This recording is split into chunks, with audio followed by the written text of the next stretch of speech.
I don't auto-kill Yeah, we people. die every other place. You haven't died yet, have you? You just got unconscious like once. Twice? Oh, besides the opener. That was unavoidable. The orcs. Yeah, that's right. Plus you instant killed me technically with the second encounter of the orcs. Unconscious isn't dead. It's just unconscious. You assassinated me with one hit. Yeah, but you didn't die. You didn't need to be resurrected. I don't know, didn't you do like 60 or 70 damage to me in one hit and we're like level 8? Wait, what happened? Back when you guys were, the second time you fought the wolf pack, she got Oh, assassinated yeah. with an arrow, and it took her down in one shot. Oh yeah, I remember. It was the first arrow took me to like 1 and the second arrow took me to consciousness. But together, if it was one arrow, then it would have killed me. So it was a technicality, but basically you almost killed me in one hit because of like 2 critical rolls, I think, in a row. Well, hey, what can we do? Alright. What's the map we're on? Yeah, I'll share it again. Okay. So previously in the GodBreaking, you guys are making your way through the underground labyrinth of Grumman's temple.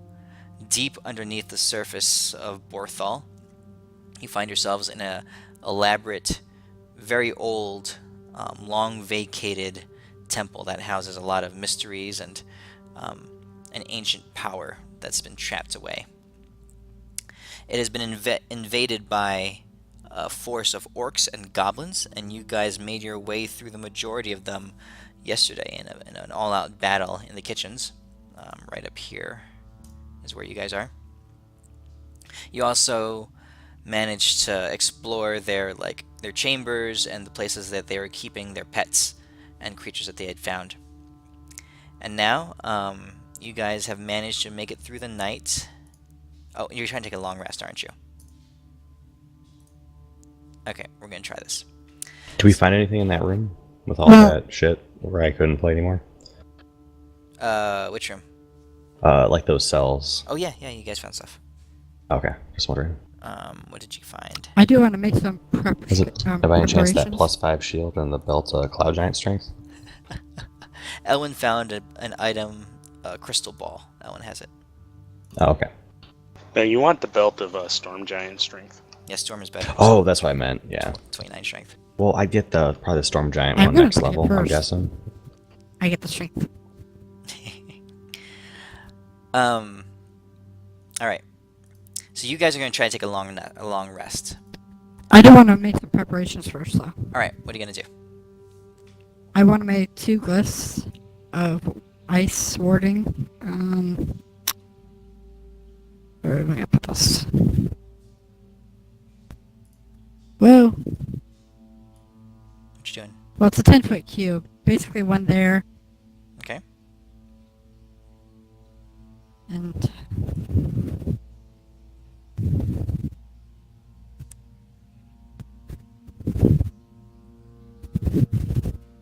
one there. Plus, Elwin was supposed to cast one of those message spells on each one of them, too. Okay. So it'll make an announcement.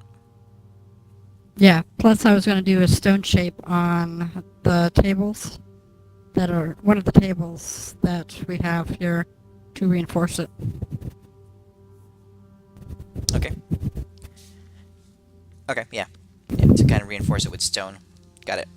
So you're able to seal up that 5-foot opening. You guys have laid some tables across the openings, and with your stone shape ability, and this whole place being carved out of stone, the white grayish kind of rock just kind of ripples up and envelops the table in that entranceway. So you've effectively sealed off one of the... Which one do you want, the top or the bottom one? Well, I don't want to seal them off. I just want to reinforce the wood so we could actually use it as like a better barrier. Okay. Yeah, it's pretty solid now. The It's top one. top one. Okay. All right, and you've placed your glyphs and wards down over there. on that entrance, those two entrances there. What order do you guys want to sleep in tonight? Balinar will take I first will watch. take first. I should take first because it's probably going to take me a little bit while to, do my warding since I only need 4 hours of rest. Then Balinar will take second. Okay. I'll go third, I guess. Okay. Fourth. Yeah, I'll stay with Euphemia during the first watch. Okay. Ashok is fourth. Killjack? Yeah, my familiar just kind of stays up. If they need me to do a specific watch time, I'll do it. But otherwise, my familiar can just stay up and wake me up if anything happens, right? Okay. You can command your familiar to. Whether or not he's able to stay up all night, you'll find out. I ask him to You stay better up for stay up. 4 hours, No, you and better then stay and then up. I'll take a watch for a 2 hour time period if whenever's convenient or Go ahead. open. Yeah, you want second, third, or fourth? It's Balinar, Deimos, then Ashok. I'll go with Deimos. Okay, so your third watch. Okay.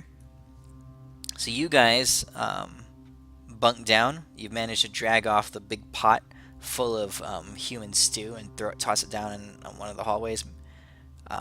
Maybe through in the cellar, down the stairs or something like that.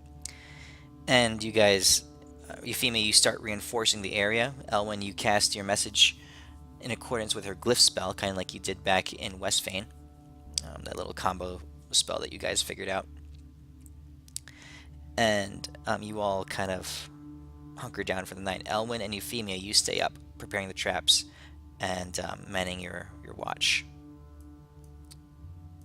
Let's see what we get.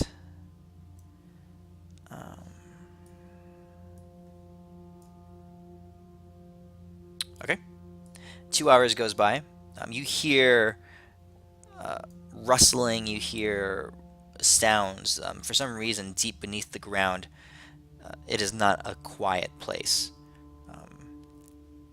There's occasional rumblings, and you swear you hear howls or faint shrieks off in the distance. Very, very faint, but your elven ears can pick them up. But 2 hours goes by, and nothing eventful happens. You guys kind of turn in, and you start entering your trances. No, you don't see weird kids saying Red Drum. And Balinar, they kind of stir you from your sleep to get up. How are you Okay. going to spend your 2 hours? Yeah, I just spend my 2 hours kind of like keeping guard, watching around. Okay. Are you gonna pace around? Or are you gonna stand still? That pace around a little bit. All right.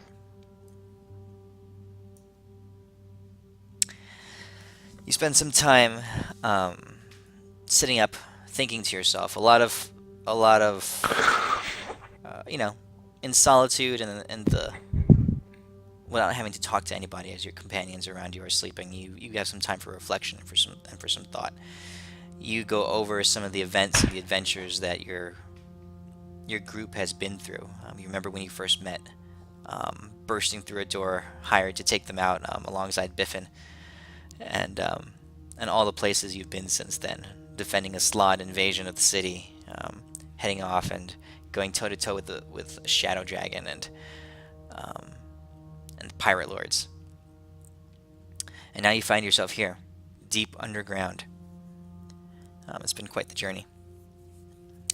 Your 2 hours goes by, and nothing eventful happens. You do hear some of the same faint rumblings and whisperings in distance, as if something were going on far, far away. But what were you gonna say? As my 2 hours are coming up, I stealthily try to stick the dwarf's hand in some warm water. Ooh, that's a pretty good stealth check. Killjack, give me perception check. When was your raven gonna be awake? You said for 4 hours. Was it the first 4 hours or the second 4 hours with you? So I'm third shift. Yeah. Just the 4 hours in front of me. Okay, so roll me a perception check. You will not have disadvantage because your raven is awake. Just a straight perception check. That raven sucks if it doesn't tell him. And remember, it's a hawk now. Oh, it's a hawk now. Okay. All right. You managed to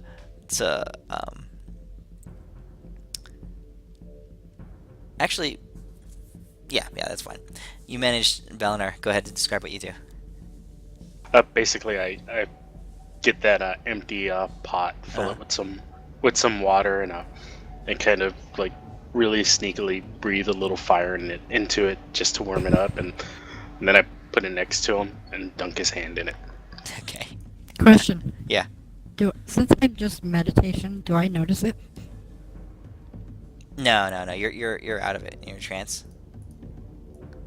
The way I envision the trance, you're kind of locked away in deep meditation. Not one that you can exit into and out of easily. Kel no Reem Not if even any of roll you are Stargate disadvantage? fans. You want to try? All right. Disadvantage perception. He's pretty Even in sneaky. Telerim, he can still see and, deal with stuff. Actually, the way elves meditate, they go into a reverie, which means they go into a dreamlike state where they revisit past memories of their families and stuff. That's according to a Wait, few that was the books wrong that one. I've read.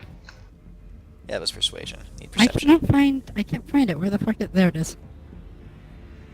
Okay. Oh, close. You hear some shuffling around, but you don't quite get there. You're not quite aware of what Balinar is doing. Okay. Kildrak, I need you to roll a Constitution saving throw.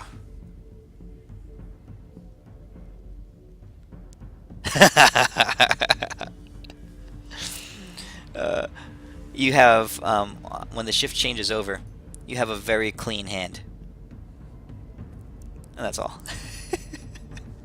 You resist the urge to wet yourself in your sleep. Alright, so Balinar, you wake up Deimos and Kildrak, and you guys, what are you two going to do for your 2 hours? Yeah, I just say we watch the corners. At least that's what I'm gonna do. Because the enemies still don't know I'm here, because I'm still stealthed. That's right. Ninja Muscle Cat Man. Kildrak, I mean, if Deimos is up for conversation, I converse. If not, I converse with my hawk and some bonding time. Deimos is always up for talking. Okay, so I'll do both, and I'll converse with Deimos and also. what are you talking about with him?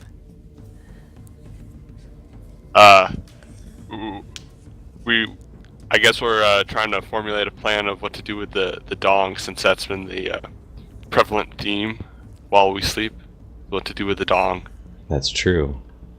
But the dong's been a little bit overdone.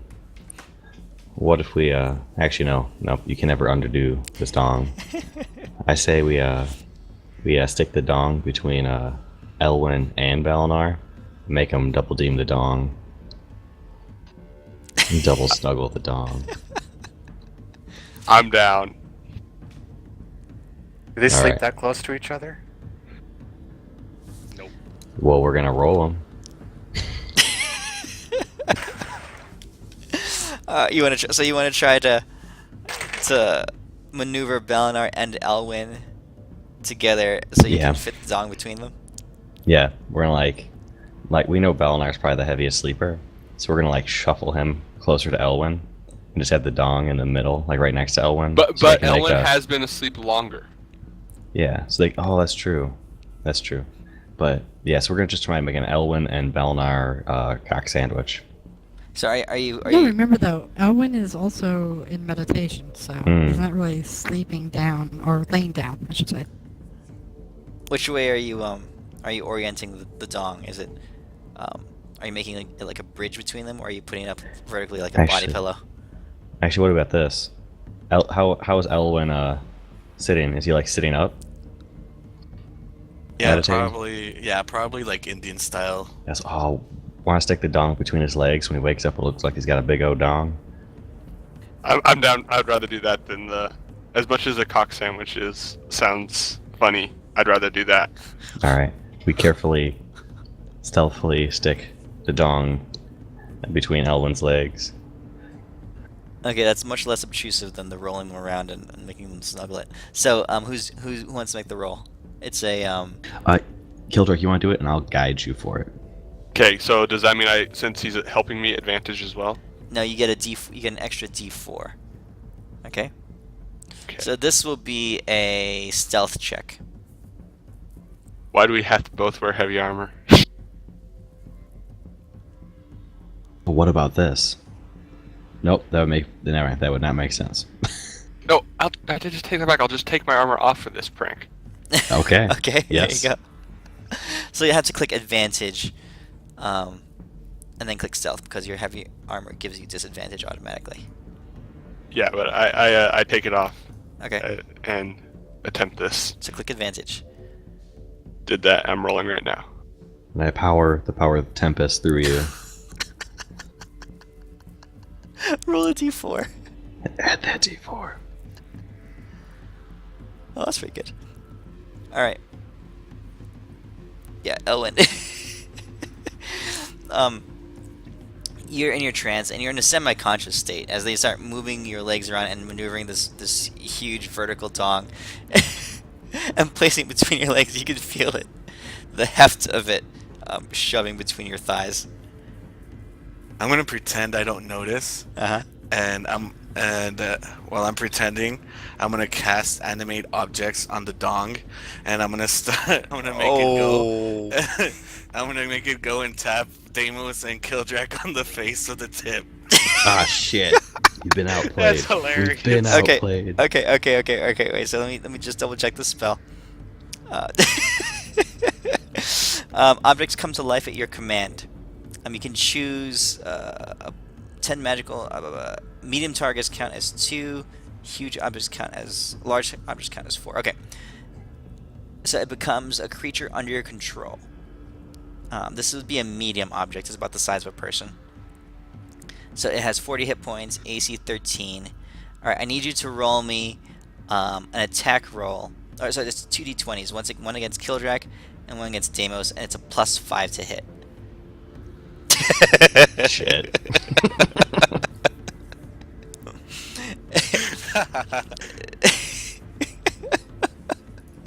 So, Deimos and Kildrak, are you reacting anyway?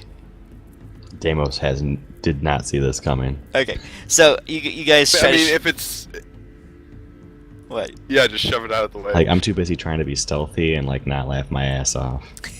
Well, Kildrak, you took your armor off, so you have 12 AC right now. No, I think you have 10 AC.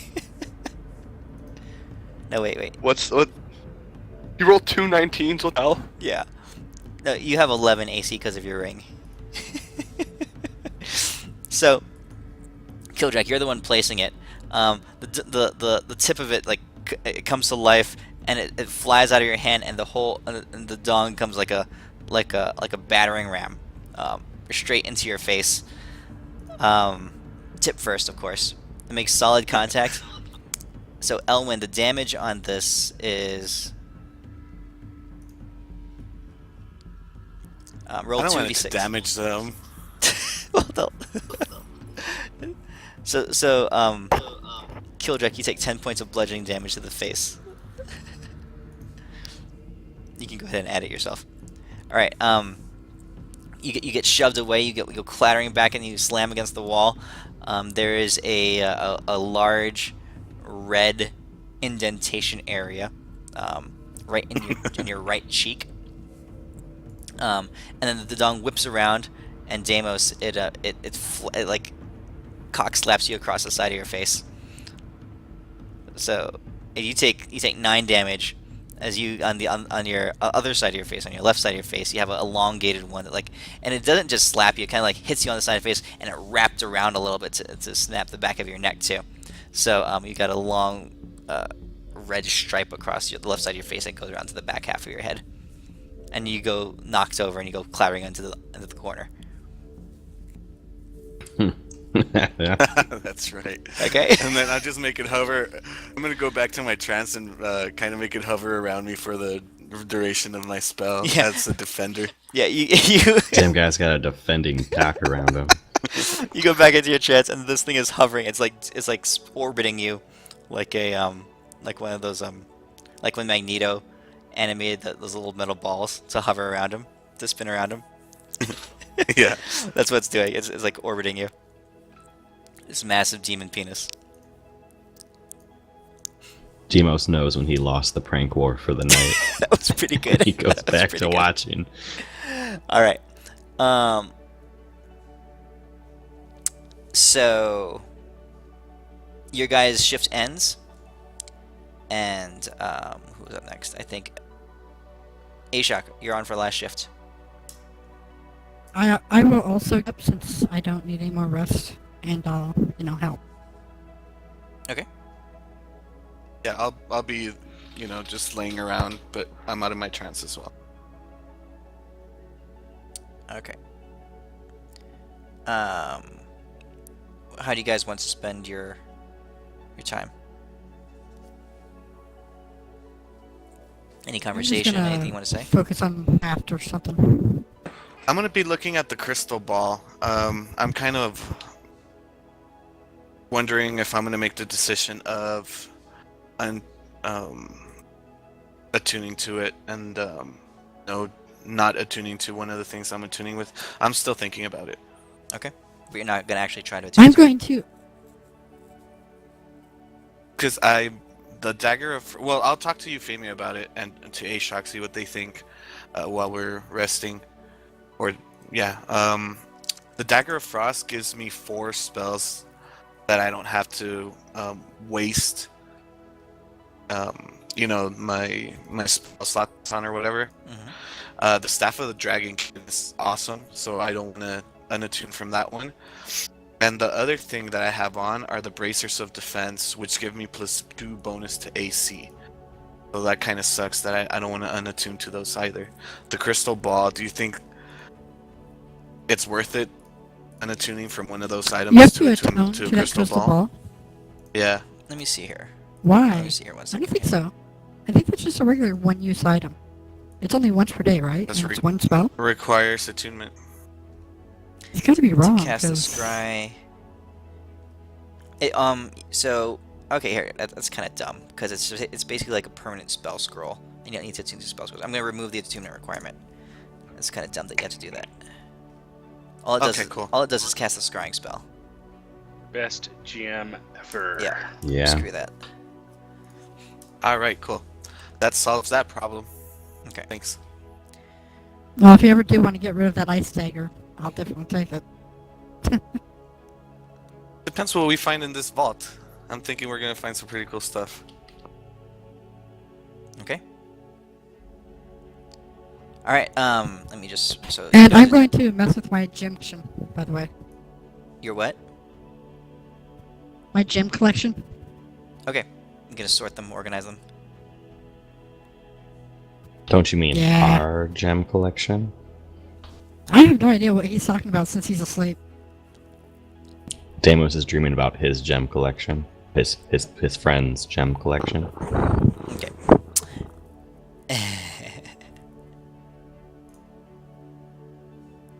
What is this? Oh, that's pretty cool. Halfling? Halfling rogue? Oh, that's kind of cool. I like it. So you guys are spending the last few hours, a couple hours of the night, and as you are, as you're sleeping there, you start hearing those screaming and those sounds. They start becoming a little bit more focused and a little bit louder. So Elwyn, Euphemia, and Ashok, roll me a perception check.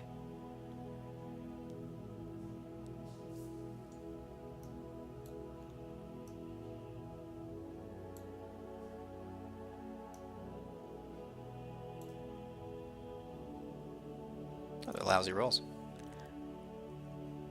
Yeah, I'm playing with the ball. You guys hear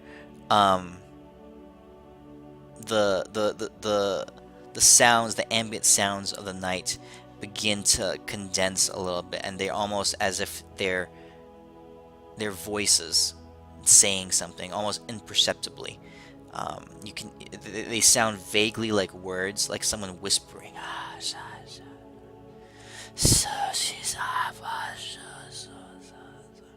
Off in the distance, you're not quite able to make out what the words are saying, but you can sense that there's something causing it, and that there's a sense of urgency in the voices. You hear them, about a dozen different whispering voices off out there, but it's too faint for you to make out what they're saying. All right, you guys make it through the night, and you get a long rest.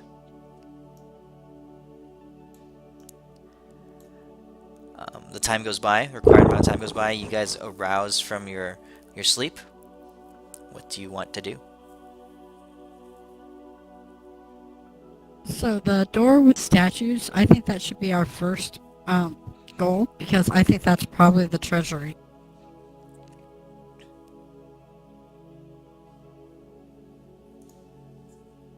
So the door at the bottom of the map is what you're talking about?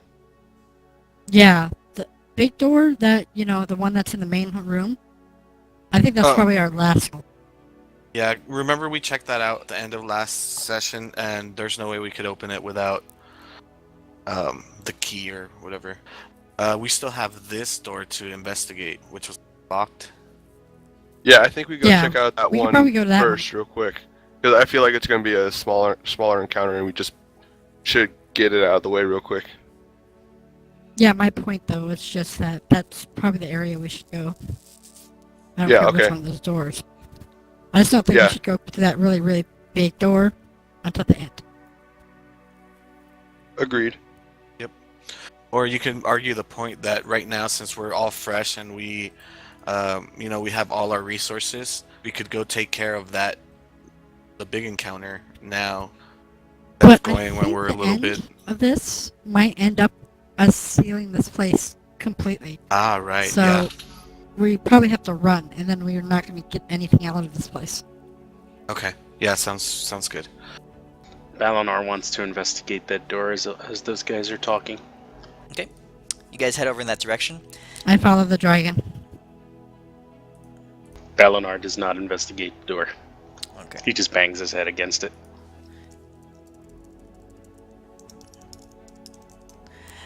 This is Dwarf, there's ruins on the door, right? So the dwarf can look at the ruins. This door is it's a wooden door banded with iron, and it has an iron lock on it. Balinar, why don't you try cutting the lock off? I'll just investigate the door. Has a lock, like a padlock, or It's is built it in. lock that needs a key? Yeah, it's Okay. built into the strong iron of it. So it's a wooden door, a heavy wooden door, but it's like wrapped with iron bands to hold it all together. They're pretty thick and they're fairly frequent. There's 4 horizontal bands across the door. In the center one, the largest band, is an iron lock, a large keyhole. I spend a few seconds eyeing the dwarf and then eyeing the door. Okay. Thinking to myself, I wonder how hard his head is. With that investigation check, the best you come out with is that the keyhole is lower than like you would normally put it. You normally think a keyhole would be what, 3.5 feet off the ground, but since this place was built by dwarves, it's all shorter. So normal height for me when I look at it. Yeah, normal height for you. I How tell high him, is the ceiling in this? Ceiling in this place is about 15 feet high, maybe 10 or Yeah. 12. Oh. 12 feet high. I look at Deimos and I go, this is wood. We are the 2 strongest here. Let's break Oh. it. Give me 1 second.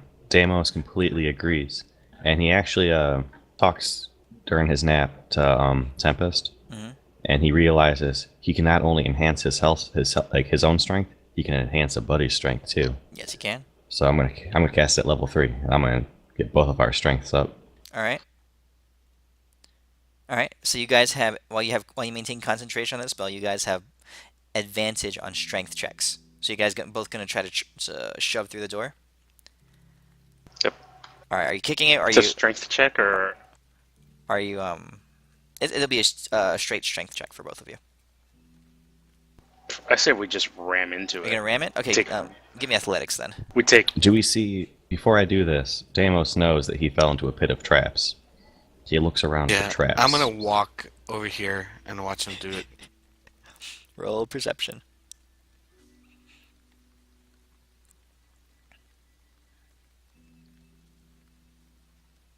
Okay. Looking at the top at the door, you notice that along the top of it, very faintly, inlaid into the ceiling above the door, are a row of maybe a dozen very small holes. I point this out to everybody. And we don't have a rogue to disarm the trap, anyways. Oh, yeah, shoot. Bards can't do that, can they? I have no rogue abilities at But all. hey, That's like old I have a old bard. plan. I got a really good plan. Instead of us busting on the door and getting hit with a trap, The dog. do we have anything? Yes. Do we have a battering ram? I think we do. We indeed I do. pick We up- do have a I battering pick up ram. Kildrak. Oh shit! I was like, oh, we need a bigger ram than that. And I point to the cock that Euphemia is holding. I look at Deimos. I'm not holding you, Deimos. What are you talking Are about? you sure? I nudge Balance. How Yeah, long I did that think so. animate object spell last? It lasts an hour. It's gone by now. You'd have to Right. recast it, and without the I'll animate spell, recast it. the okay. So so since it's dead and there's technically no blood flow through it, the whole thing is technically flaccid. Wait. Deimos cast that spell that clerics get to preserve it. Oh yeah, I've been doing that. You gotta Okay. keep the thing in tip-top shape. Okay, if you all right, so it's in good condition, but it's still flaccid. Elwin, if you animate it, you can really animate it, so it's natural animation status. How about this? I'm gonna break apart some of these tables up here, Okay. Yeah, that's what I was thinking. shove wood, and I'm gonna tie my ropes and chains around it to help brace the gigantic dong. Okay. And then, since my animate objects I Are can you get, sure? how many sure medium you re- objects can I create? 4 I think it was, One, two, two. or 8, wasn't it? Let me see. No, 5. They count as 2, and I can animate 10 things. Yeah. So I can animate 5. So I'll animate the dong, and then like 4 other pieces of the table. Okay. I have 5 objects, and I don't waste my spell. Well, just to before move you on break the down dong. the tables and everything, we might need that area again. Is there any other wood that you can use other than the table that we're bracing I don't know. the Is kitchen there? with? Well, there's That's what rubble. I'm asking the DM. There's rubble everywhere, right? Yeah. So down at the end of the hallway, there's a caved-in area. You can go over there and find like a few large boulders. They won't be quite person-sized, but they're stout-sized boulders. Yeah, I'll animate 4 of those plus the dong. All right. And what are you doing? I'm gonna ask everybody to to step back, and I'm gonna ram the door with them. Okay. So let me just double-check what the stats on these things are. Medium objects. Okay. All right. So I need you to roll me 5 strength checks. So it's D10s. They don't have a plus to strength. So just 5 D20s. Sorry, 5 D20s.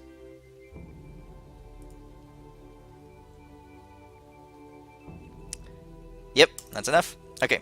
So all your 5 objects get a rushing head start, and they slam into the door, and you see the door buckle with their collective impact. These boulders are quite massive and weighty, but the dong itself, with its mighty penetrating power, does the most damage.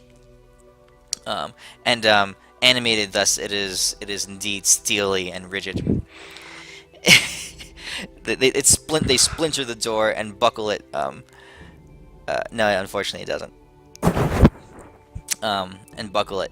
and they all back up again, and they charge in, and with the second blast, the door flies apart and goes collapsing into the room behind it. Alright, so this is what you guys see. Did any traps go off by any chance? They did not. Nothing else happens. Remember, we pulled the levers that probably control the traps. Okay. Okay. Deimos is gonna peek inside. Alright, so, as you stick your head around the room, around the corner, an acidic odor stings your nose as you poke your head around the door to this room. The room Quickly looks backs off. as if it were once the temple library or some sort, but someone recently turned it, or not recently, but someone had turned it into an alchemical lab. Spread across the tables are a mix of beakers, casks, tubes, and tubs. Broken bottles are scattered across the floor, and the prior contents of those bottles have long flowed together and created this caustic kind of, like, they're dried up, but like a caustic paste in the bottom of the ground. Even though they're ancient, there's still a sickly green haze to the room. On the table is a stack of parchments and quills with a pen and an inkwell beside them. The edges of the room are lined with ancient bookshelves with old books and papers and stuff scattered everywhere. The tables have several jars or flasks that are still intact. They were corked up and stuff, so they preserved pretty well over the centuries. We need whatever in there, I think. Plus our chalk might be in there. What you gonna do? Alright. Balinar, not so smart. You avoid library. Okay. What you guys doing? Anybody want to go in there? I'll go in there. I'll do a Like- perception check. Wait, one second. Before anyone goes in. You come out, HR? I was gonna drop something on the goo on the floor, see what happens. Something, like a boot or something. Is there anything like organic or rubber base that I have that I could just toss in there? Well, you killed a couple monsters yesterday. You can go and hack something off of them and stick it in there. Okay, I find a goblin arm or something and I hack that off and I toss it in. Okay. And I watch what happens. Like I said, it's not liquid anymore. It's just like this thick residue where liquid used to be. It bounces on there. It picks up some of the greenish powder over it, and it's clinging to it, but nothing happens. Okay, so but the mist is what's toxic, right? No, I never said anything was toxic. It just smells weird. Jamos, are you sacred flaming it? I'm sacred flaming fucking everything in there. Like sacred flame Don't. shotguns. If they do that, then all the scrolls and everything else is gonna Are you really doing that, Jamos? Okay. Yes. As your divine radiant hits the room, this It's green just radiant. stuff. It's not fire, so This green stuff ignites, and the whole room starts to burn. you're welcome. Well, the whole point of coming here has just been ruined. Thanks. The fire How much is experience do we get? it's starting to spread rapidly. It's starting to hit some. It's leaking across the floor, going towards the bookshelves. The desk is probably over here. I'd say the desk is over here. And there's like I said, rows of bookshelves and stuff. The fire's on the ground. It hasn't quite hit the tables. Can I What's use your, my sword to put out the fire? Oh, I got it. I'll just cast Can I use my Ray of sword Frost to on the put out fire. I got Ray of Frost. Are you guys trying to extinguish the fire? Yes. Okay, both of you roll me. This would be probably an Arcana check, both of you. Killdraken and Euphemia. Alright, so you're able to suppress the fire. You're not able to put it out completely, but both of you go in there and weaving your ice magics, your cold magics, you're able to suppress the fire to keep it down. It's a low roar I'm gonna just start over this corner of the collecting room. stuff. Everything I can find, I'm just gonna put in my bag and get out of here. I want to find anything all the bottles, all the scrolls, any type of chemical items, like chalks and, just anything magical that can Okay. be used in magical spells. Killjack. I'm gonna do Any the books. same, and I'm I'm just gonna get my collecting hawk to help everything. get my hawk to help as well. Hawk is helping. Anyone else? What are you guys doing? Deimos I'll- is keep I'll collect shit too. Deimos? Deimos. He is keeping a finger pointed, like in the gun form, and if any movement he doesn't like, he's gonna start blasting it again. Okay. Okay. So you guys are in there. I look directly at him, and I cast hold person. You cast You hold think you person on can hold Deimos. me? Yes. Okay. Deimos, roll me a wisdom saving throw. Oh yeah, It fails. You could have just asked me nicely. he fails. He shakes that off like nothing. You can see the arcane energy try to grip around him, like kind of like ice, arcane ice start to form up around him to envelop him and hold him. But it just like he flexes his pecs and they just kind of shatters and falls to the ground. But yeah, no, I'm not gonna attack you guys. Too bad you didn't have that wisdom saving throw when you're starting to burn up everything that we needed. 1 second. Um. I don't give a damn.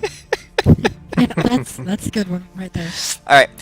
Elwyn, Euphemia, and Kildrak. Each of you roll me a dexterity check.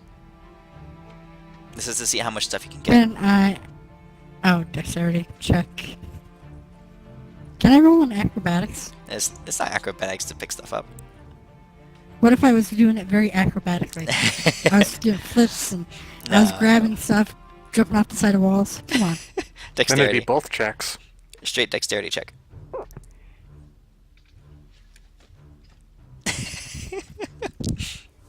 Yeah, Okay. see, thanks a lot. You guys each grab an armful of stuff, and you come out of the room. The fire has begun to pick up again, and it's quite enveloping now.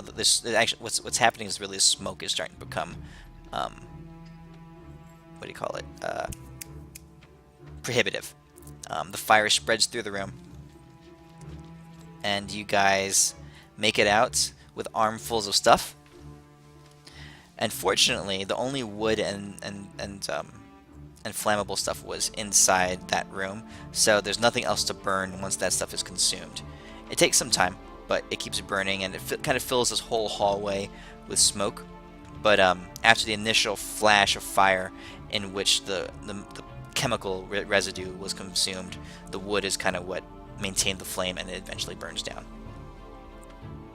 So after all this is said and done, after I come out, I'm going to grab the magical dong and I'm going to smash it across Deimos' face. It's circling around me like Magneto and his balls. Yeah, it's Yeah, Magneto I'm just and going to his grab it out of balls. midair and just like smash it down on him. Okay, you're gonna have to make a an athletics check. I will contest that athletics check. Why are you always giving me athletics? Come on. That's a I'm pretty athletic acrobatic. ability. I will contest her athletics chest by grabbing her. You can't.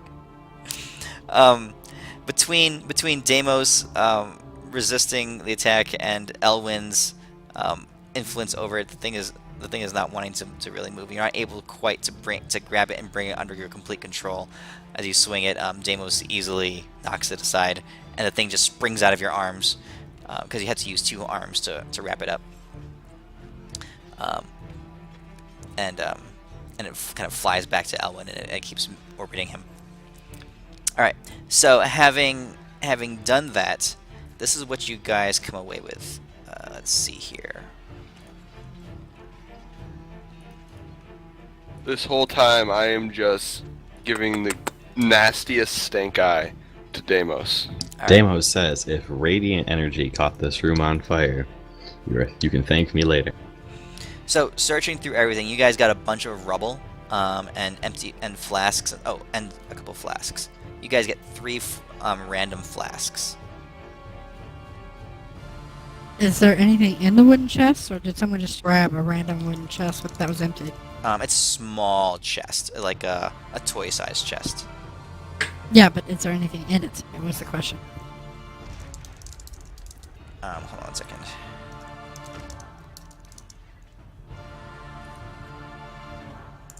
Okay, are you opening it?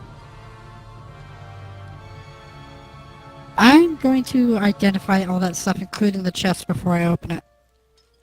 Okay. So let's see here. I'll say that,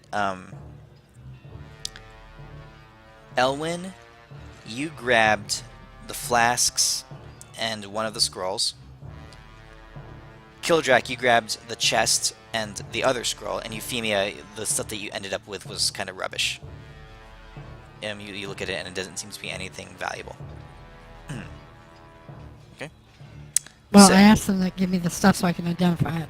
How long does it take you to identify? I don't want my animate object spell just to go to waste, busting down a door. What the hell else are you gonna use it for? Wherever's down the hall, I'm gonna hit him with it. Well, we I hand it should over. identify the stuff. Oh yeah, I hand over the stuff. Okay. It takes 10 you like 10 minutes. 10 yeah. minutes to cast it as a ritual. Or you can burn a spell slot Okay, and while, do it right away. while you guys go do that stuff, and I'll start identifying this stuff. I'll stay up here. Alright, so you start doing Well, it. It takes 10 wait, minutes. hold on, Elwyn. Are you 10 minutes? You'll wait for that, right? Yeah, I'll wait that. Okay. Alright, 10 minutes go by. So, Elwyn, I need you to roll me... Actually, you know what? Let's keep these flasks still unknown. These are a random concoction, and I have a chart here of random potion chart. But since they are random and they are highly experimental, you guys don't really have much to go on. Well, I really want to identify the chest and open it up first. Okay. You open up the small That's what I chest, focus on. and it does. There's some curious odds and ends inside it. You find some. Oh, actually, hold on. No, I'm looking at the wrong thing. Sorry. The chest is empty, but you identify it, and this is what you see. You learn about it. So I'm sharing this with you guys, and I'll link the chest in chat.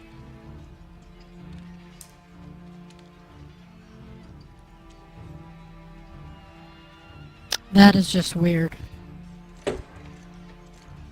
So it's like a friendly mimic. Yeah. It's kind of cool.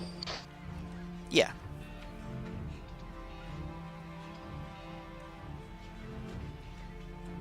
Yeah, that is cool. And it doesn't require attunement. So does it just follow you around all the time? If you guys tell it to. I want it. I want it bad. It also it has the capability of a bag of holding. When you give it the command, it can open itself up. Like it retracts its legs, its teeth go away, and opens itself up. But it's like a jumbo bag of holding. So We can store the Yeah, dong in Well, there. I was just wondering though. Yes. Well, no, you don't want to do that. Why? You put living tissue into a bag of holding, it melts. But it's not living tissue. It's considered a bag of holding, so the dong is living tissue. Technically, it's dead.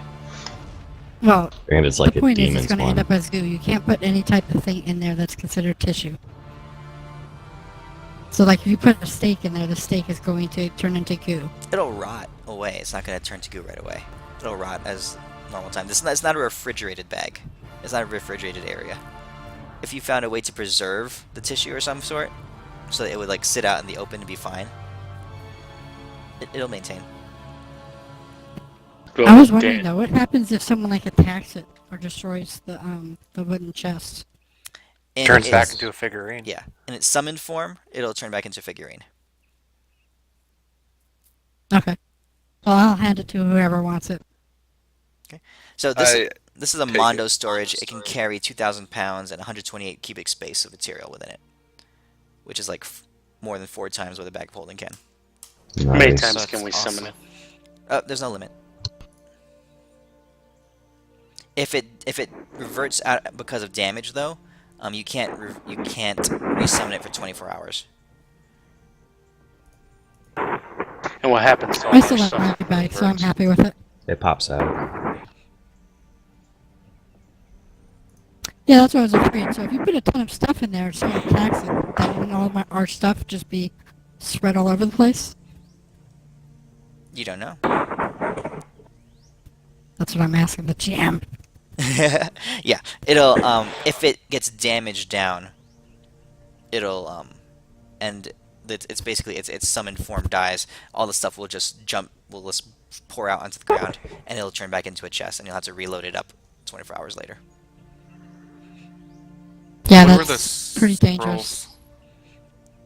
You can revert it though. You can command it to revert on its own, and it'll keep it. Yeah, but so it keeps it. That's on It the keeps the stuff list. inside of it. Yeah. If we revert it. Yes. Oh, okay. It only dumps the stuff out if it's damaged. If it dies by damage. So But we just don't otherwise want it's, it around like a pet. You could if you want. No, that's probably something that we don't want to do because then it could get damaged.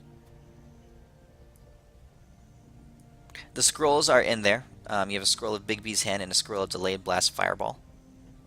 And you have 3 flasks of murky potion-y substance. I'll take the scroll of delayed blast fireball and I'll actually copy it to my spellbook so we can have that permanently at a later point in time. I'm good with that.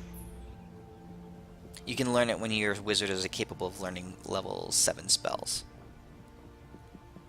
Well, I will still keep it around until then. Okay. I don't see them. Are they in the party sheet? Oh, here. I haven't dumped them in yet. And then, are you guys alright with me taking this? Well, I already have a familiar, so I should give this to somebody else. As I said, I don't want it because I don't trust it for one, and I like my bag. I'll take it. I want a walking chest. Okay. Good. Now But Elwyn that's can just start don't stealing. use it as a walking chest. Elwyn can start stealing gems out of the party sheet too. Well, this just gives us reasons that you guys can carry all this crap with you. Like, it doesn't make sense for you to do it otherwise. Yeah. So this There's no other place we could put all that stuff, like a second, like, chest or character sheet or something. and Hey, besides the can party you make sheet, like a character sheet? Or can you make like a character sheet for like the chest that we could put all that stuff in? not that you'd be able to access. Like, I'd be able Oh. to access it. So I moved. So for example, I moved all the stuff that you transported to your keep. Where did I put it? Oh, I have it somewhere else. Yeah, I moved it to its own parcel.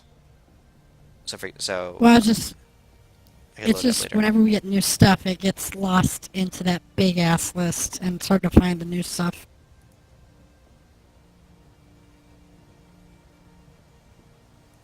I don't know any better way of organizing it, but I could think about it. That's why I've been taking all the gyms and stuff mostly, is to keep that better organized. Taking the small stuff. This Taking one for Bigby's- the team. So here I Bigby's have. hand is awesome. So I have a parcel here that I just shared with you, for example, and that's all the stuff that you guys sent off to your keep, and that's not in your inventory. That's just in its own parcel. So it just comes down to is we have to get back to the main city again to send the rest of the stuff back to our keep.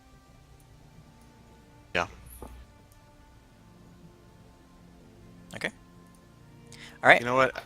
Hey, Kildrak, I can't cast this either. I'm gonna go ahead and put it back. It's an awesome spell, though. You should definitely copy it into your spell. Sorcerers can't learn it. No, it's just a wizard spell. Bummer. Yeah, it's so cool.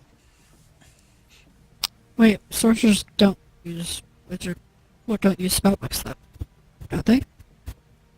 You can't cast the No. spell, a scroll, if it's Can't not on your cast spell it. list. Well, no, I was just saying you said copy it to a spellbook, but I thought sorcerers didn't use spellbooks at all. They don't. No. Right, but Kildrak does. Killdrake's a wizard. Okay. Okay, I thought someone just said they were a sorcerer. I got confused. Elwyn is a sorcerer. Killdrake is a wizard. Elwyn cannot use the scroll. Okay. Give it back to Killdrake. Alright, who's doing what?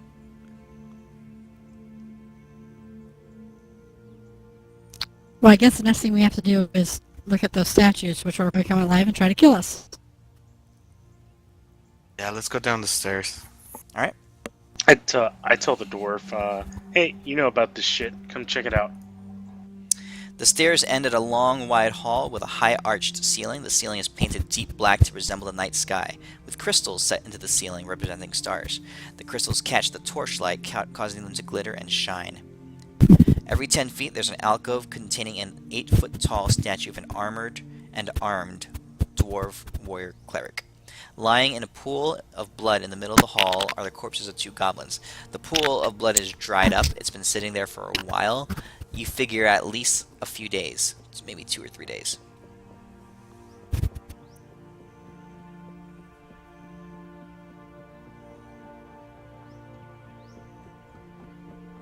What do you want to do? We don't see any like is it footprints or more anything from dried the up? statues or anything, right? Are you looking for things? I'll do a perception check. Alright, what are you looking at? Signs of any activity in the area or traps, maybe. Okay. Roll perception. You find a faint trail of boot prints walking in this direction. The only reason you can see it faintly is because there's some smear of blood for a couple steps heading off to the south. But it's like there was a little bit of blood that got caught onto someone's boot, and they walked off in that direction. Alright? To the door. Yeah, to the door to the south. I'm Follow gonna that. check out the statues as we're passing by them. Each statue is unique. They're very lifelike and carved with incredible skill. Around each one's neck is a gold chain necklace with a symbol of Modron on it, so it's a hammer striking an anvil. If the You guys want players... to try destroying that? Oh, go on. What? I was just going to suggest to the party, do you guys want to try destroying the statues in case they do come alive? Then we might be able to, disable the trap by the source. No. I don't think these statues are going to come alive. Well, something killed those 2, whatever. The boot prints did. Deimos, with your perception check, you notice that the goblins were definitely killed with a blade, a large blade. You can see the big gash marks cut through them. One was near on cut in half. Are there any marks? Does one of the dwarves have a blade? One of the statues? Yeah. They all carry different weapons. So one of them's got a maul, one of them's carrying a big mace. This one here is carrying a battle axe. Are they one here is stone? carrying Is a it sword. bloody? I'm gonna look at the base of the statues on the floor in front of them. Does it seem that there's been movement or any scuff marks around the base, like right in front of the statues? You know what I mean, right? To see if they've moved. Yeah, roll perception. Plus also, does the statues, the blade, either of those blades that are dirty from, killing something? Elwyn and Euphemia, you both notice that this statue here, it looks like the dust around its feet has been disturbed. And Elwyn, you notice that, and Euphemia, you notice that there is crusted blood on the edge of its axe. So the statues did definitely kill these orcs. That's the only one that shows movement. all the other ones are have no evidence of any movement. It over. Okay, so What'd you say? Tip it over.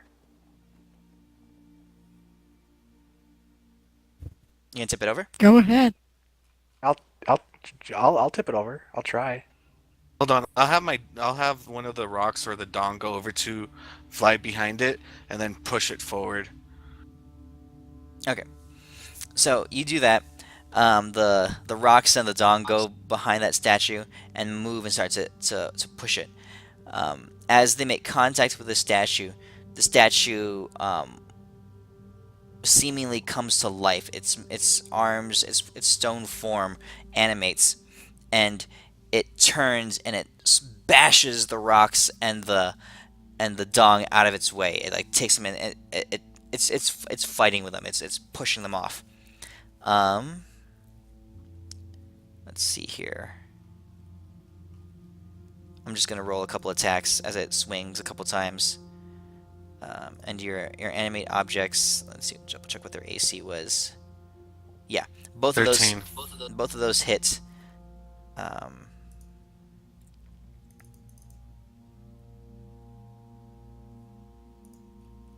So 2 of your rocks sustain damage as the statue just basically swings its axe around, knocking them out of the way.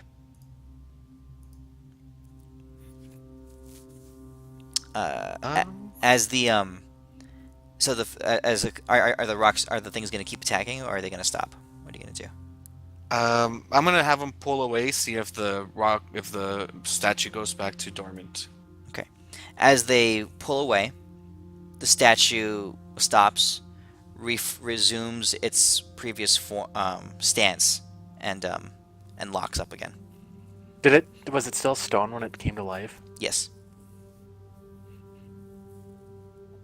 And Can so I cast Elwyn, Stone Shape on it and mess it, take away its legs? yeah, certainly you could try. Ashok, roll me a perception check since you were standing right there.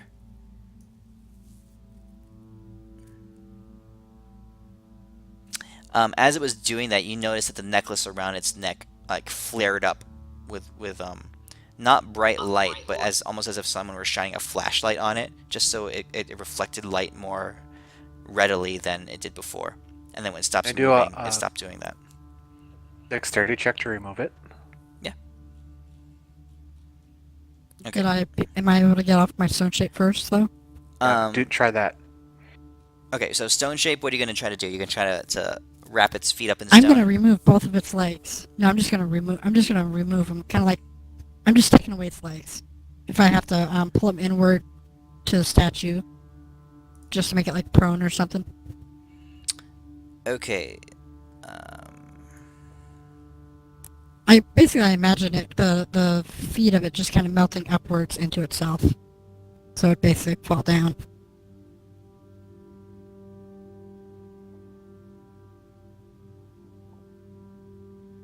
You touch a stone object. You got to touch it, of medium size or smaller, or a section of stone no more than 5 feet in any dimension, and form into any shape that suits your purpose. Okay. So you're gonna try to melt its legs up into itself. It's not gonna be able to happen. Then I'm gonna. Yeah, you're gonna have to touch it, and What? it's not gonna happen quickly enough that it's just gonna the legs are just gonna disappear. It's gonna melt into it, or it's going to form into it.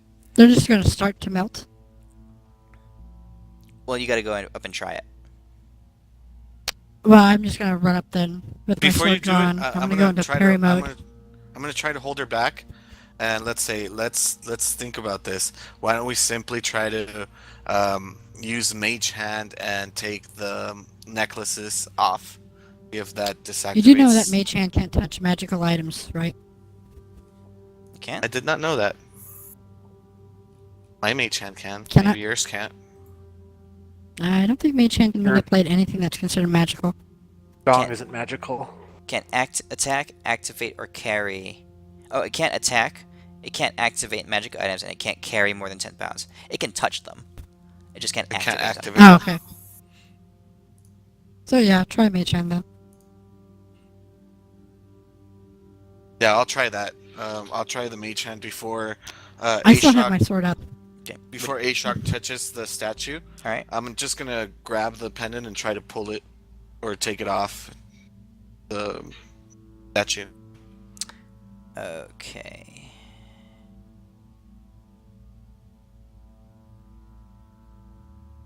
All right. Your mage hand goes out and roll me a dexterity check. Actually, yeah, just roll me a dexterity check. And an arcana check, because this is a combination of you controlling your mage hand. Oh, okay. So it goes up and it quickly and pretty deftly grabs the necklace and it pulls it up over the statue's head and it starts coming back to you. As it does, the statue animates again. These things aren't super quick, so it reacts but not in enough time. It takes its axe and it takes a swing, kind of like a baseball swing at the mage hand, but the hand moves away faster than it can follow it. The statue starts stepping forward and starts approaching you, Elwyn. Oh, that didn't work. So it's going to go right through Balinar and the big Okay. wall of people there? I'm gonna make the mage hand It's gonna try. go Boom. It go takes a step towards forward. this door. Okay. All right. So the statue starts stepping forward and following the necklace. So I'm going to run up and do my touch attack with my sword in my hand and make a stone shape against its legs to remove its legs. I actually kind of try to stop her to see what happens. The statue touches the door. Okay. You're gonna try to stop. Why is everyone trying to stop me? This is getting annoying. Roll athletics, Euphemia. Can I do acrobatics, please? Sure. Okay, you try to spring away, but Balinar is able to grab onto your ankle, and he holds you just long enough while the statue lumbers forward, stepping in this direction. I mean, it hasn't attacked anybody. Let's not piss it off. Let's see what happens when it gets to the door. I think we've already pissed it off, so... It may not be sentient. You guys gonna do? I wanna it's a see- golem. I want to see if it swings at the door and busts it open. All right, you're putting the The pendant on the door, yeah. Okay. It steps forward, lumbers forward, boom, boom, boom. It reaches out with one arm and it grabs your mage hand and the pendant in it, and it pulls it back to itself and starts walking back to its alcove.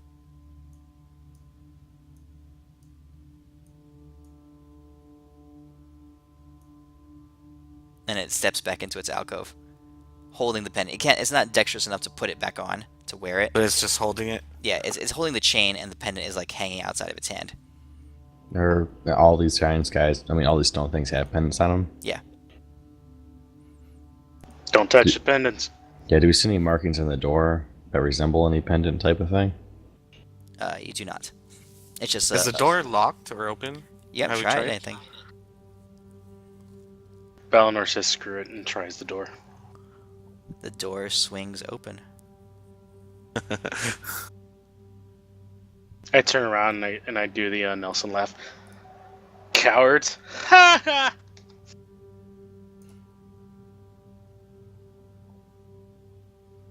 Sorry if I broke anybody's ears.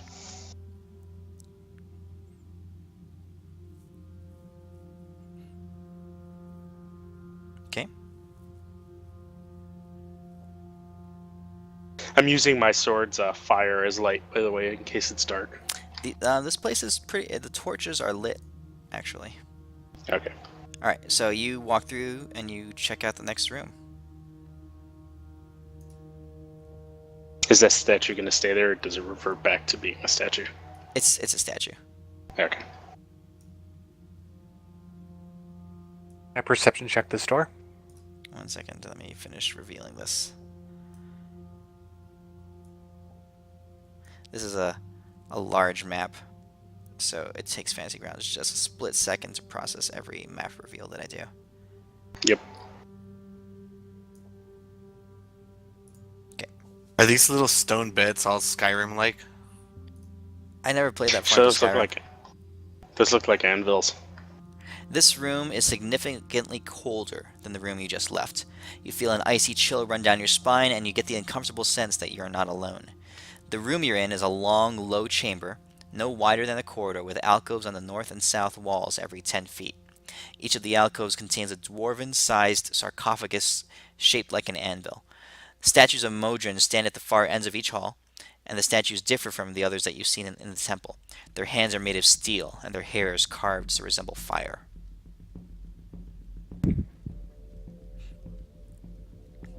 Balinar's gonna check the door in front of him with his very, very low investigation check.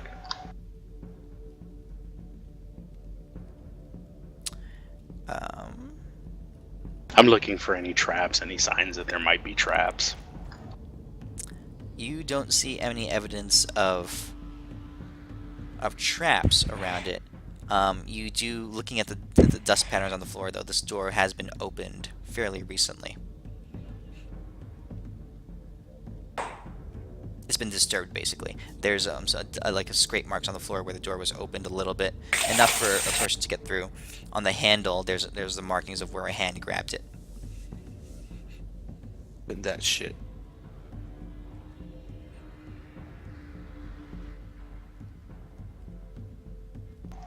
So, orcs came this way. Let's finish checking out this room.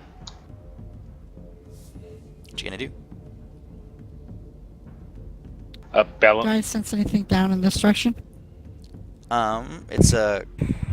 You see exactly what I described. It's our sarcophagi. Here, roll me a either perception or investigation.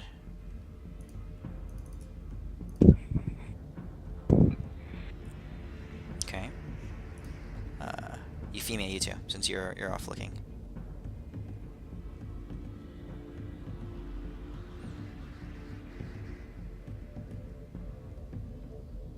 I did. It's taking a while. Yeah, for yeah. some Give it a reason. second.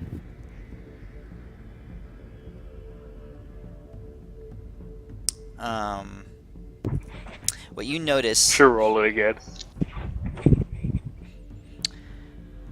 Did it roll for you yet? Because Yeah. I still haven't seen it. Yeah, I see it.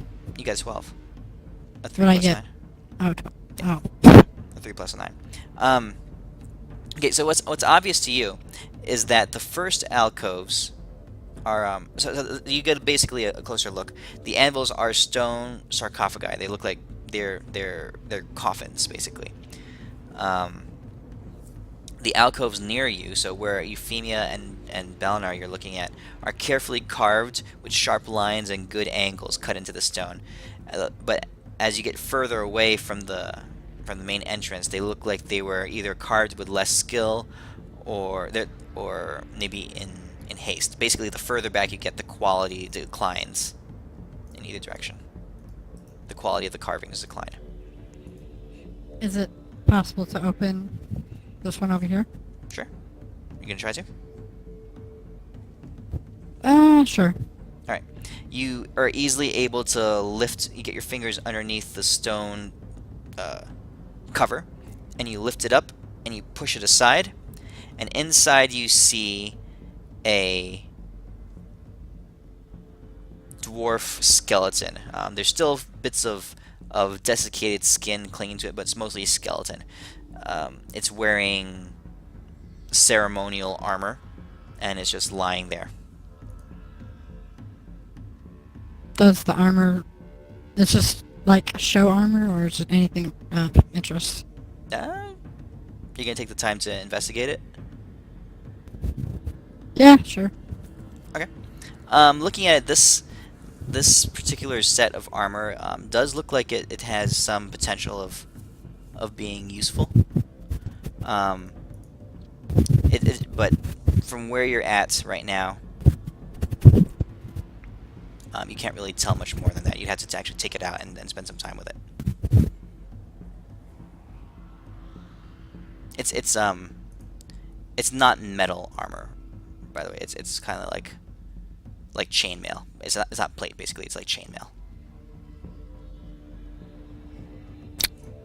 I guess I'll just go from each sarcophagus and open them up. I'm not really going to disturb what's inside yet. Just get a good look at each one. Okay. And I'll just go down the line. Okay.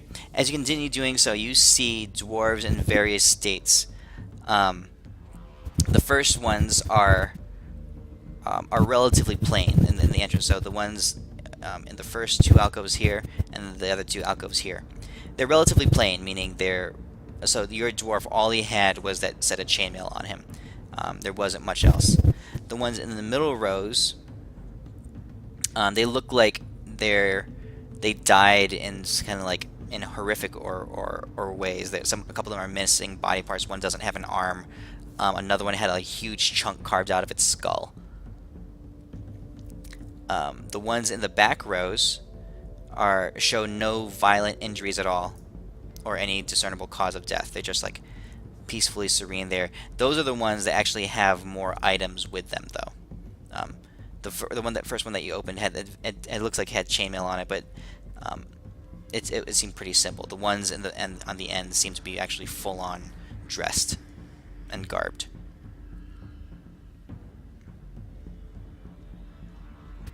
In any of my checks on those ones at the far end, did I see anything worth grabbing? A couple of them do.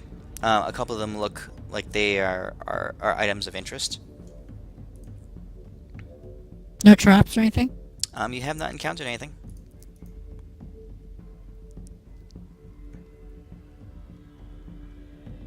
For now, I'll just wait. Okay. I think we should keep exploring the area before we start see if we can loot any of this.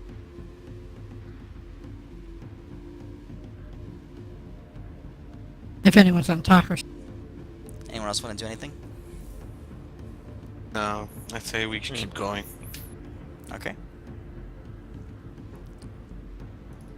You can try the door.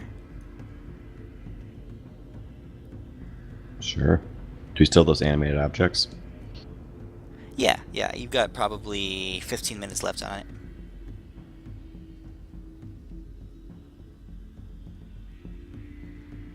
I'm back. Sorry. What are you guys gonna do?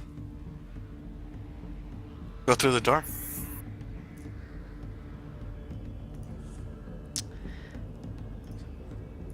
The walls, floor, and ceiling of this hallway are all painted black. The paint still glistens as if it was freshly applied, but it's dry to the touch. Any light that strikes the ebony surface seems to disappear into the blackness. At the end of the hall is a stone door. I'm gonna make one of the rocks fly into this room before any of us, and like just touch some of the walls, bounce around a little bit, see what happens. Okay. I suggest casting light the rock though before you, toss it in there. This is animated object, yeah. I can cast light on it, I guess. Alright, you send a glowing rock into the room, and it's like the darkness of the walls is like sucking the light away. So instead of illuminating the room, all you see in the middle of a black room is a small orb of light. It doesn't really light the whole room. Can you up. make it like touch the sides or the bottom or something? Yeah, I'll make it like just touch the walls and Okay. the floor and the The ceiling. floor is not black like that. The floor is the simple stone that you've been walking on this whole time. The walls are just really blackness. Is the only way I could really describe it. Does anything happen when the stone touches them though? No. And the glowing doesn't stop? Nope.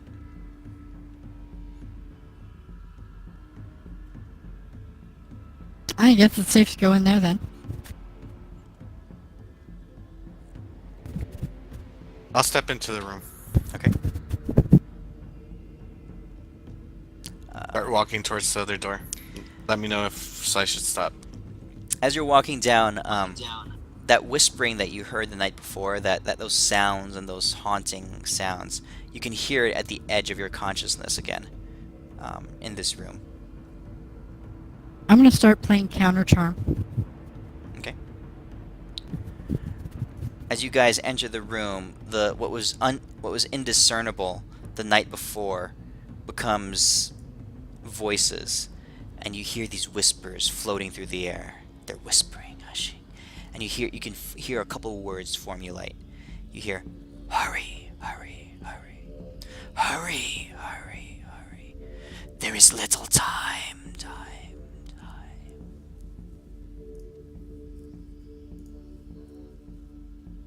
Do I sense any magical forces behind it, like a suggestion spell or anything like that? At this moment, you're not really feeling anything. Balinar asks around, anybody else hearing that, or the voice is talking to me again? It's hear it. just you. I hear it, Balinar.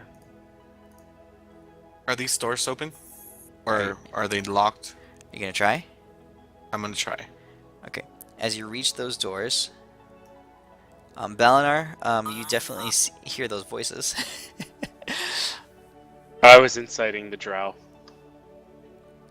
Euphemia, roll deception. Yeah, she's gonna beat the fuck out of that. Yeah, she's she's stone-faced killer. You believe her, and you're starting to question your sanity. I kick some of the dust from the floor at her anyways. As you guys are doing this, Elwyn, you're starting to look at the door. I need Balinar and Killjack to roll me a wisdom saving throw with advantage. We still feel that sense of dread from last week. Yeah, it's escalating as you guys come in here. Does my my song of rest or my song of counter charm, does that do anything? Yeah, it gave them advantage. Thank God it gave me Okay. advantage because the first one was a 1. Killjack, wisdom saving throw with advantage. Yeah, as you guys are getting deeper Okay. and deeper through these rooms, I should have said so. You can feel like inside your beings the sense of dread and power. You're getting closer and closer to it. And right now, as you're approaching this doorway, it's almost as you walk down this hallway and get closer to the door, it's tangible. This feeling of gravity and power. Killjack. So are we getting closer to our main objective? I don't know.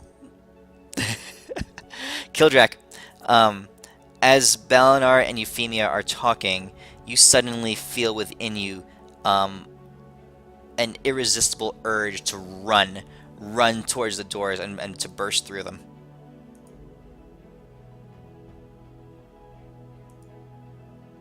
You basically have to. Okay. Yeah, you have to do it because you failed your wisdom saving throw.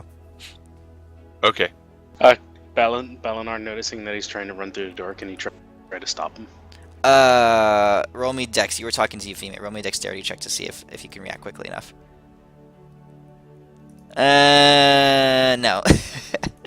Killjack, you rush forward, and you hit the doors. They fly open, and this is what you guys see. Give me 1 second here to reveal it.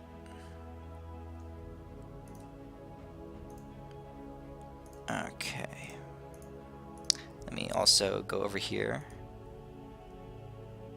and change my music. I think we should go back the way. All right. You walk into this room bursts open, and as you're struck by a blast of sweltering dry air. Inside is a 60-foot diameter chamber with a 50-foot high domed ceiling. In the center of the room is a 30-foot diameter pool of lava that gives off a fiery orange glow.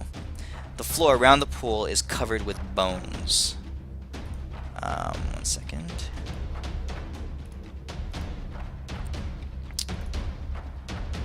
Let me see here. At the center of the lava pool is a raised railed platform that stands 10 feet above the lava. 2 bridges, one on the east side of the room and one on the west, provide access to the platform. And in the center of the platform is a large anvil-shaped black sarcophagus with the image of a dwarf cleric carved on its lid. Standing in front of the sarcophagus, with his arms raised and lifted in an angry chant, looms a massive male orc in black robes. He wears a broadsword at his side, and in his left hand he holds a long black staff. He turns to you, and he shouts your way. "Who dares interrupt Anagras, Keeper of Darkness?" I shout back, Bob the Builder. Everybody roll initiative.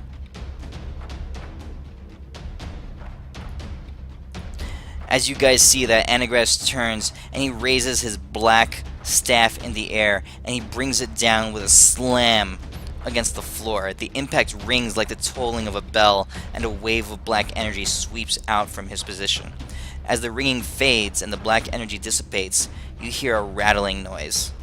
A host of skeletons begins to coalesce from the piles in the corners of the room, and they begin to swirl and compound on each other, all carried by this necrotic energy, lifting and flying and spinning. So I'm going to add these to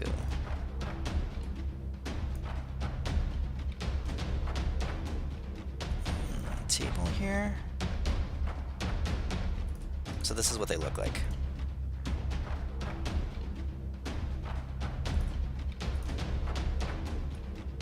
Well, Shit, I think I have that token too. Did you buy the Tome of Beasts? Yeah, I got that and like all the tokens and whatnot, but it's like in like the hardcover. I never actually read through it though. Yeah. All right. So, Anagras is standing right there. If it matters, my guy's initiative should be 16. I had advantage. I rolled twice like a dummy instead of clicking the advantage button. 16? Got it. All right. Ashok, you see all this crazy shit happening down the hallway. What do you do?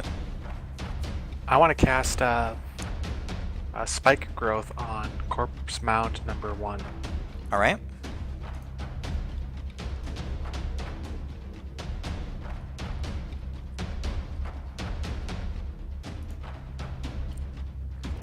Ground becomes a 20-foot plus. So 2d4 piercing damage for every 5 feet it travels.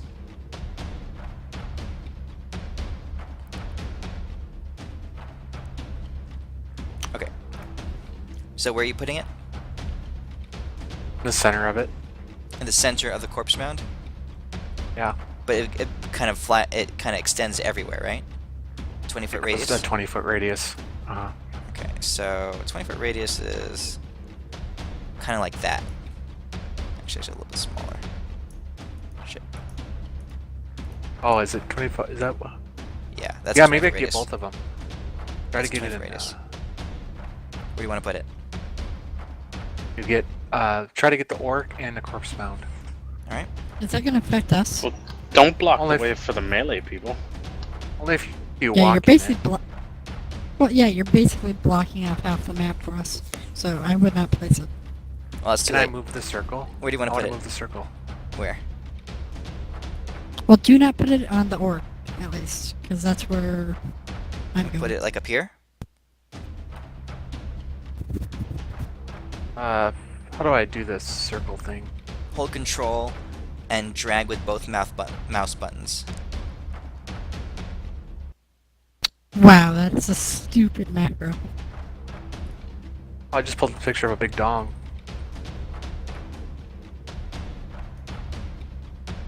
What's the image of this map hold? It's Grumman's temple. Or Grumman's basement is what I called it. Everyone's I basically reshared it with you. this. Yeah. Okay. Here. Control. Yeah. Just tell me where you want to put it. Try to put it between pitch the mound and the dude, but put it further away from us so people can still walk towards the orc if they need to. Okay, so kind of like over here. Yeah, that's. Yeah. Alright. Got it. Still. Alright, burn the spell slot. So you raise your hands and you cast it, and the rock itself begins to bristle and extrude little spikes and shards, almost plant-like, but it's also covered in rock too. You're not quite sure if it's plant-life or if it's rock, but all in that circle area. And of course, not in the lava, but that's what happens. All right. Anything else? Nope, that's all I got. Belinar, your turn. Dabus, you're on deck. I'm gonna run, like running, start and take a leap. Okay, so it's a raised Whoa. platform. It's 10 That feet. is? It's Yeah, 10 how feet high up is that? and 10 feet 5 feet across and 10 feet up. That should still. And be if you pretty fail, good. you drop a line. Okay, I'm gonna need you to make me a DC 18 athletics check to pull that Wow. off. It's alright. You still technically have advantage on it. All right, you charge up and leap over that that sucker. Go ahead. Okay, and then I get next to the orc, right? Yeah. So this is So, he's a snarling black black robed orc warlock standing in your face right now. Since he asked who dares disturb him, I look at him and I start shouting and raging, and I go, I, Balinar, son of the Red Dragon, am the one that has disturbed you, and I am the one that shall kill you. So rage, All right. reckless.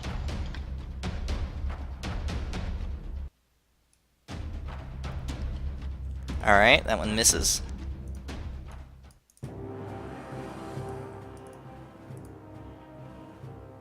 The second one hits.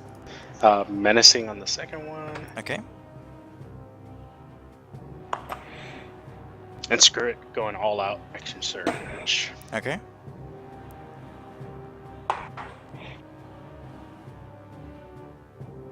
It's a miss.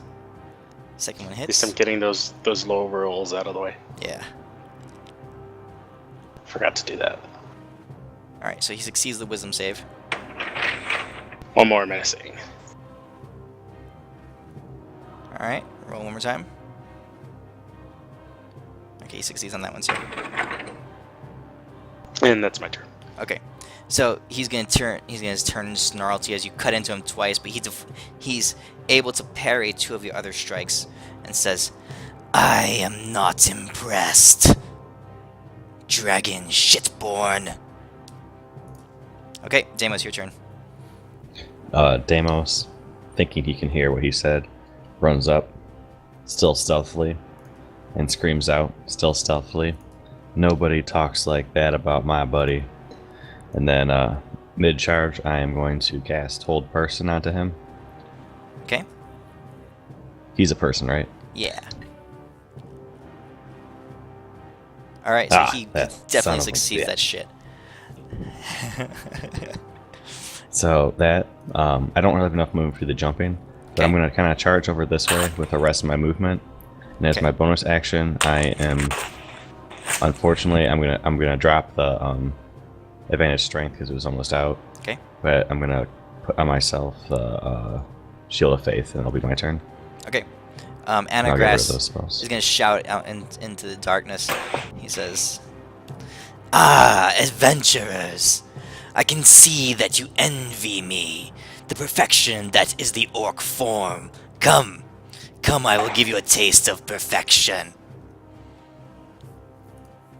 Alright, you done? Yep. Sorry about that. Alright, so, on its turn, this corpse mound number 2 is going to shamble up. The whole thing's going to freaking roll forward in a big pile over here. So, Ashok is going to move, roll me 2d6. Okay, just a second. Roll it quick. I'm not at my computer. Okay. So 7, so it rolls through, it goes through 10 feet of that stuff. So it's gonna grab, take 14 damage as it rolls through your spike growth. It lands over here, and as it does so, it leaves behind itself a trail. Like you can see some of the bodies like fall out of it. One of them lands on the ground and picks itself back up. Let's see here. And walks up and starts to move towards you guys as well. This thing is going to shamble up to the doorway, and from where it is, you can see a couple of bodies and appendages fling out towards you, Ashok. Elwyn. First is going to do a slam attack against you. It's going to hit. You want to do anything? It's a Can't. 23 to attack. No? How big is that reach? It's pretty big. It's not a big ball. It's like a large moving pile. I don't know if you guys ever watched that anime. Oh, you wouldn't have watched it. Never mind. Which one? The Iron Train one that's on Amazon right now. The train one. With the zombies and the Oh, train. I've seen that one. That's a really good one. The one Yeah, where the everyone's Karoseki dead. and the train or something like that. Yeah. These are like, this Yeah, is that's like, a good one. yeah, it's really good. Elwyn, you're grappled You're or talking about restrained. the shadow, I believe. Okay. And then it's gonna also toss a couple of shards flying out of its back. They loop through the air and they head towards you, Ashok. It's gonna hit you. They kind of crash into you, piercing your body. A couple of them land and like punch a hole in your shoulder and in your side. You get knocked prone. Okay, that's its turn. Killjack, you're up. Okay, so there's this big fatty standing right in front of me.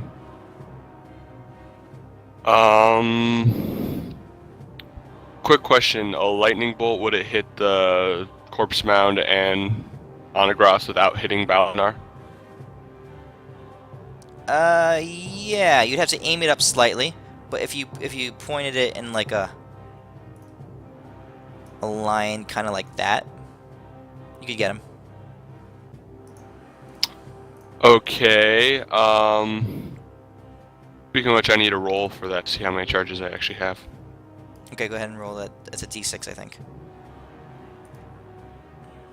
Yeah, so I'm expended 2 charges. So basically, I need a 1. Yeah, so you'll get it. It's fully recharged. It's fully recharged. Yeah. And I will. Do I want to expend all 7? Oh, 1 second here. I forgot this one thing. I need. At the end of its turn, it triggers something. 1 second. So let's back it up 1 second, because this ability triggers at the end of its turn. The 3 of you guys have to make a Constitution saving throw. Basically, as Who's it the gets 3 of us? Ashok, Elwyn, and Killdrack. So make me a Constitution saving throw, 2 of you. Okay, so Killdrack and Ashok, you guys are both poisoned. Basically, as it enters your range... I have advantage. Okay, roll again. You're still poisoned. You're not immune to... You're immune to disease, not poison. So, what happens is... it gets within your range, and as it's moving, this cloud of just, like, filth and, like, rotting decay and stuff, like... the air around you is noxious, and you can feel it like affecting you guys. All right, Killjack, your turn now. Okay, so the lightning bolt's gonna happen 6 charges, so level 5. Okay. All right, so target. They need to make a dex, right? Yeah, target corpse mound and Onagros, and then roll the button. Click the button. Alright, Onagros succeeds. The corpse mound fails. So go ahead and click the lightning bolt damage. Hold on, quick question. How does my hold on. Wait, that may actually I may not have that ability yet. That's just with cantrips. Never Okay. mind. Alright, so click the lightning bolt button. Okay. Now, what level did you say you tossed it at? Basically So 4 6 more? levels. So yeah. So Level no, I added 3 charges. No, 6 charges, so that would be level Okay, so 5. roll 5 more d6s.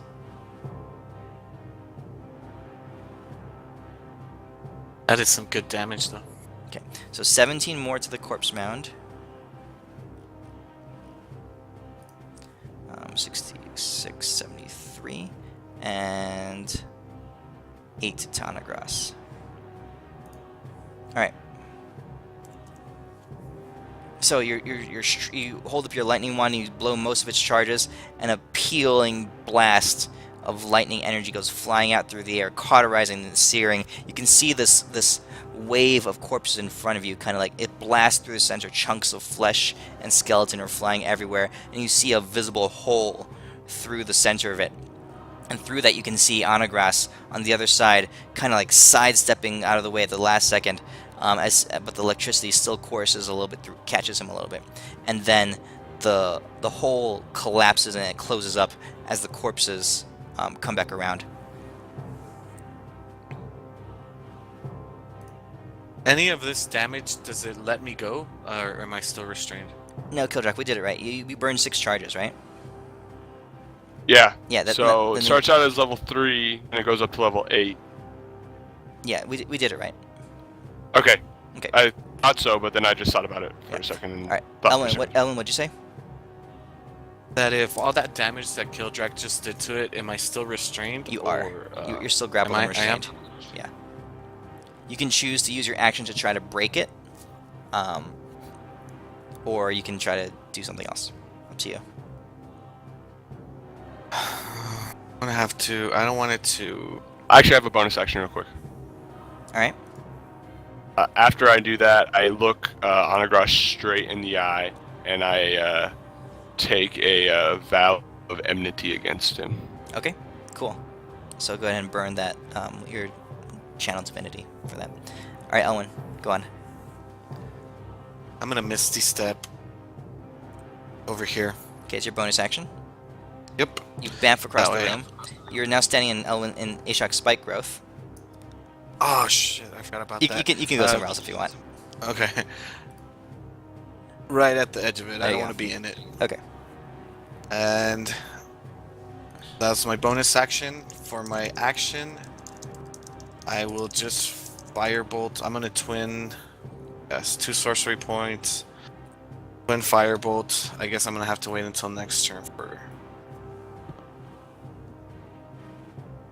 Okay. My real attack. Goes. Oh what? Oh, I was still restrained. Oh, here. They're both hits anyway. They have crap AC.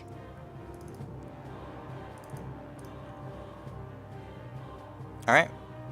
Okay, so the fire flies out. Takes full damage though, because I have the feet. Yes. Okay, so he'll take 15 more. 16 more. And that's my turn. Got it. All right. So, as you do that, this other corpse mound comes up, Deimos, and you're standing right in front of it. It is going to slam you twice. Here's first attack. That misses as you kind of step out of the way. Second attack. Oh, 2 misses. But you do see another zombie pop out of its body. And I'll get what, the poison or whatever it is. Yeah, you're gonna get poisoned. Another zombie kind of springs out of its body onto the other side of you. And you are poisoned. Does that just make it like disadvantage on stuff? Poison, yes, I think it's disadvantage on attack rolls. Okay. Just double check here.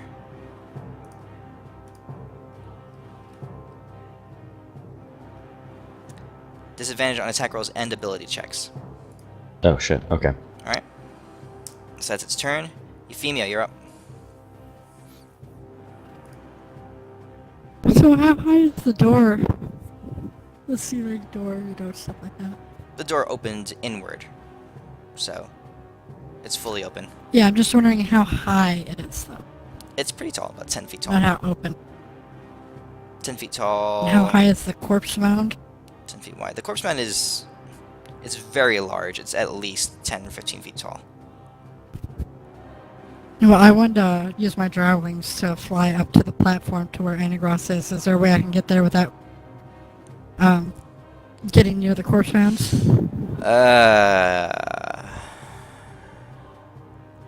Without passing within its range? I don't think so. Yeah. No. Even if I go more towards Deimos? you're still gonna have to come swing through this area here, and it's gonna be able to reach you. If you go through Then the how doorway, about- it's gonna be able to reach you. Can I do my dimensional door above Anagras and come down with a sword swing? It's You your know, drop full, onto him? it's your full action to dimension door, so you're not gonna be able to cast a spell and draw and pull your sword out and swing an attack. It's gonna take all your actions to just get there. Well, okay, then I'll cheer up Ashok since, you know, he's probably gonna die all alone with the dwarf protecting him. Okay, so So, you inspire And then Ashok. I'll dimension door right next to him. Okay.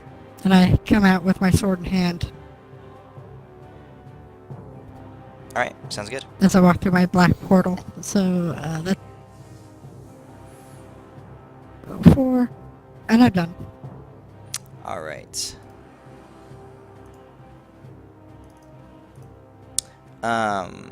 This zombie here is going to shamble up to you, Elwyn.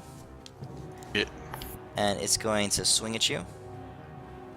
And it's going to miss. Zombie 2 is on the other side of you, Deimos. It is going to attempt to grapple you.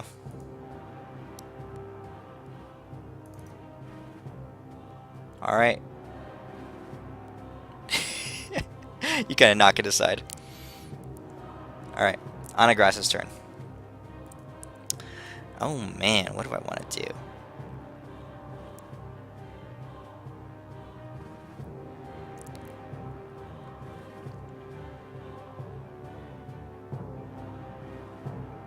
All right, he is going to. Shit his pants.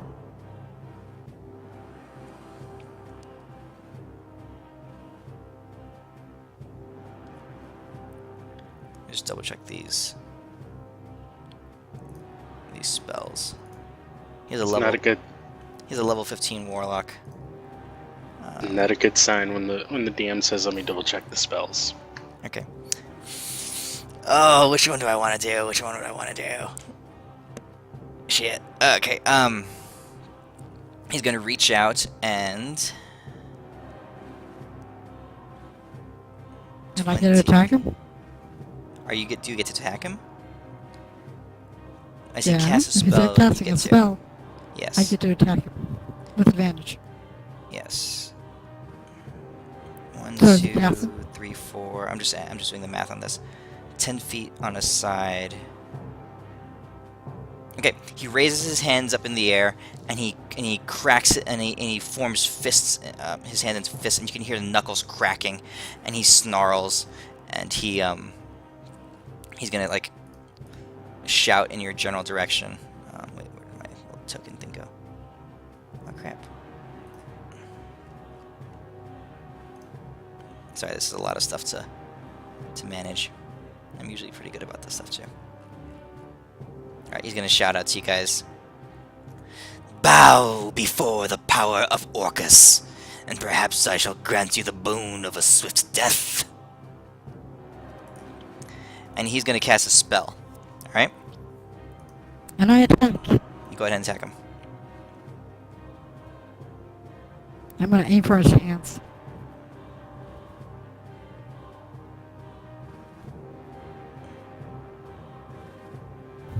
Okay, so wait, why did you have advantage there? Totem of the Wolf.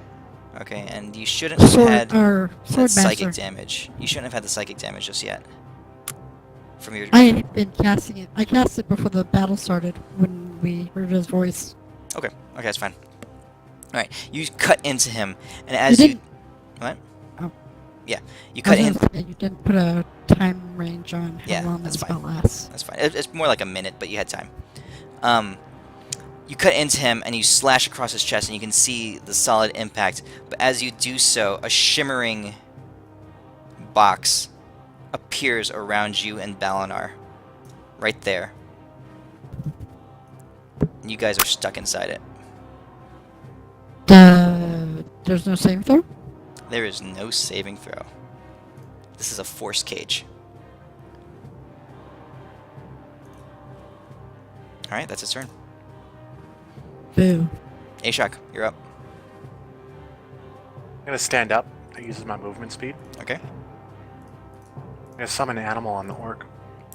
Alright, that's gonna take your concentration, so your spike growth is gonna go away. Fine. Alright, what are you summoning? One challenge rating number 2? one beast of 2. Yeah. Okay. You choose what I summon. You get an Ankeg.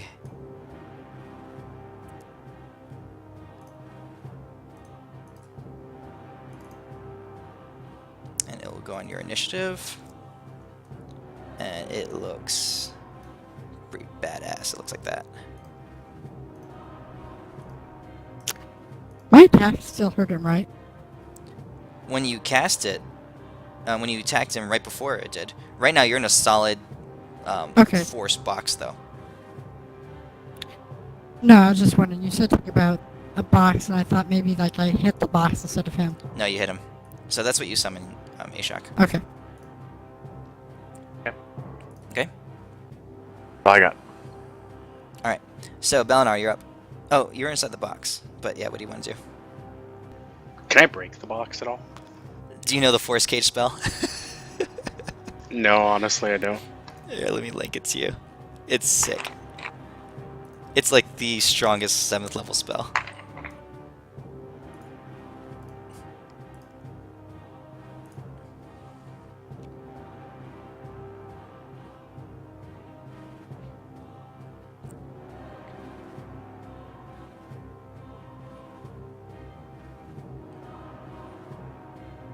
So we can't even attack through it because it's not really a cage. It's just a full box. Yeah, it's a box. Ashok, Oh, the that just poison. sucks. The poison lasts until the end of your next turn. So you are no longer poisoned since you ended your turn. Alright, Belinar, you're up. Well, can't do nothing. Is it a box or is it a cage? It's a box. Oh, If you okay. cast a cage, it would be bigger. Like with bars and okay, stuff. okay. Yeah, Yeah. it's a box. You can see through it, but that's all you can do. How long does it last? 1 hour. Oh shit. Oh, I raging. can I'm just gonna. definitely get us out the next turn. My next turn, just so you know. In a fit of rage, I'm just gonna start pounding at the cage. No. Hold your turn. Or hold your attack, so when I get out, I can put you next to him, outside the box. That's what I was gonna do. I was just flavoring it until you cut me off. Well, fine. Be that way. What are you doing, Belinar? Yeah, I'm gonna hold my action to if the cage drops or if I get out to attack him. But Okay. I'm gonna be like raging and smashing at it with my Yeah, hands. you're really angry right now. And I'll say you can keep your rage up for this extra turn because you're holding your action. Yeah. All right, Ankeg is going to appear right there. It's going to try to bite him.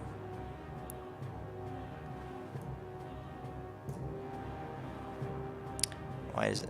Oh yeah, I guess it still has rage. It has advantage. Oh shit. Oh, it goes up there, it crunches into him, and it wraps him within his big pincers. It grapples him. That thing's doing work. All right, Deimos, you're up. Oh wow, that's not even concentration. Holy shit. Yeah. All right. Deimos knows why the GM wouldn't let him switch out Flaming Strike for something else. So he's gonna cast. He's gonna look at that Angros, then look a little bit to the side of Angros because he doesn't want to blow up that awesome bug, whatever the fuck it is. And he's gonna hit Angros with Flame Strike. Okay. You don't know Euphemia, but this is a high-level caster.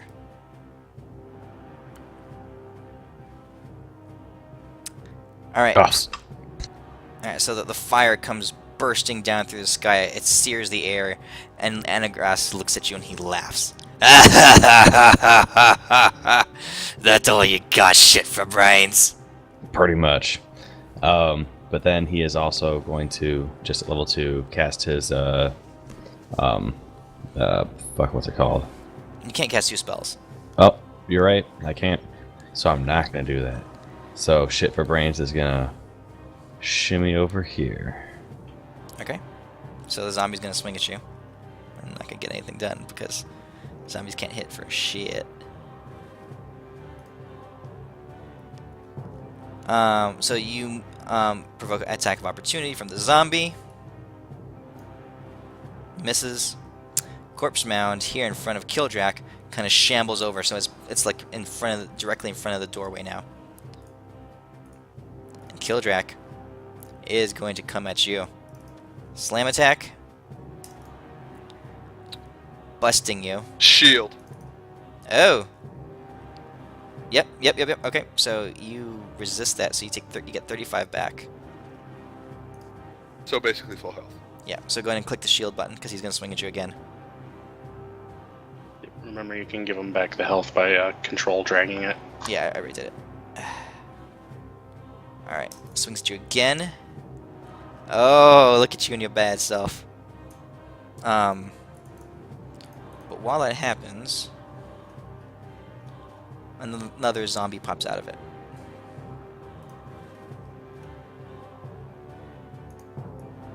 Gurgle, gurgle, gurgle. Alright. Killjoy, your turn. Okay. I'm going to cast Searing Smite and then swing at him with my big ass badass flail. Okay.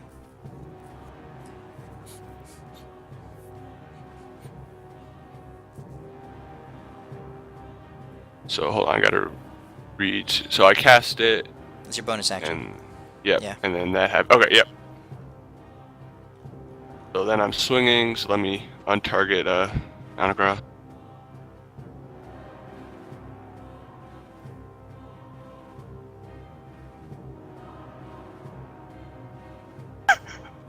Roll it.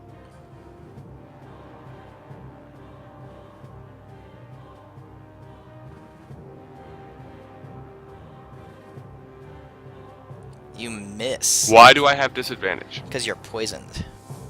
I thought you said that only lasted a turn. Yeah, at the end of this turn, it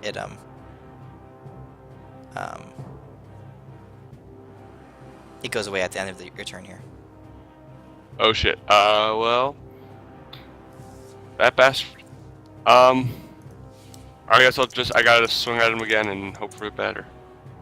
Okay. All right, that's a hit. All right, so basically, it's gonna next turn. It's gonna have to make its save, right? And take 1d6 more fire damage, I think. I believe so. Okay. Yeah, you strike it, and it blazes across it. You see a couple of the skulls that are part of the bodies that make it up get crashed, and a couple of them burn and get charred. And that's the end of your poisoned status. And also your shield. Alright, Elwyn, your turn. Alright, here goes. I'm gonna spend 1, 2, 3, 4, 5, 6 win my 6th level spell.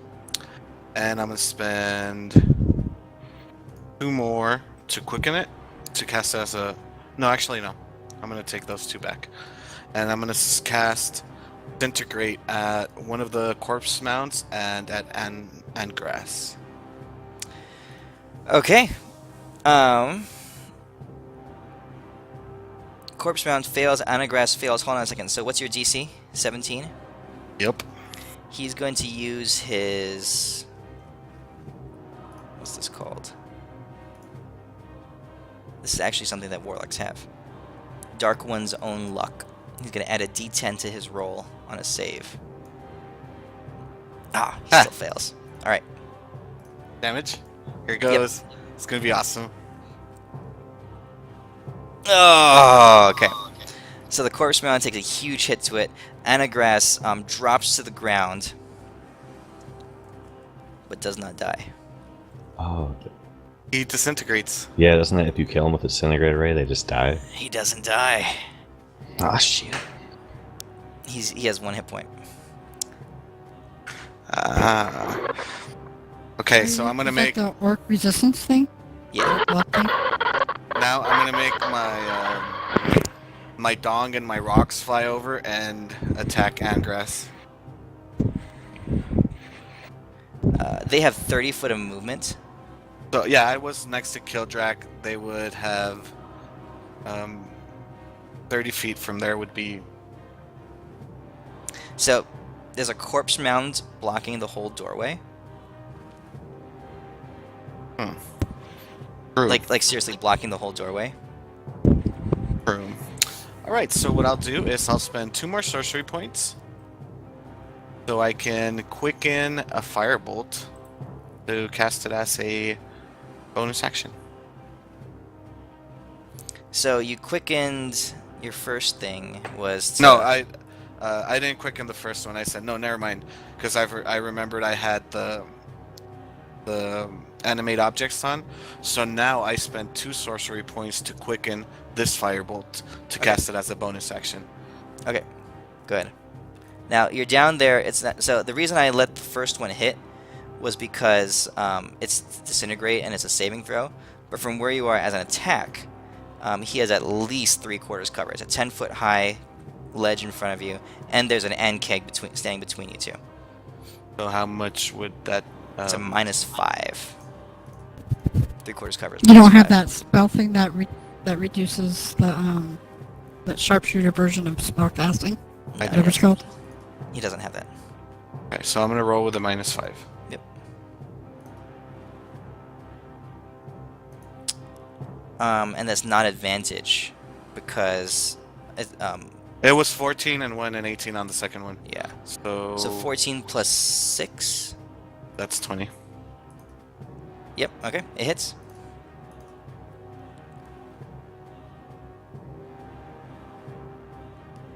All right. He flops over to the ground. You strike him. He collapses down. Anagras is now officially dead. Does the force? Is Does the the cage cage gone? drop? It does not. It's not concentration. Yeah, that's my turn. Okay. All right.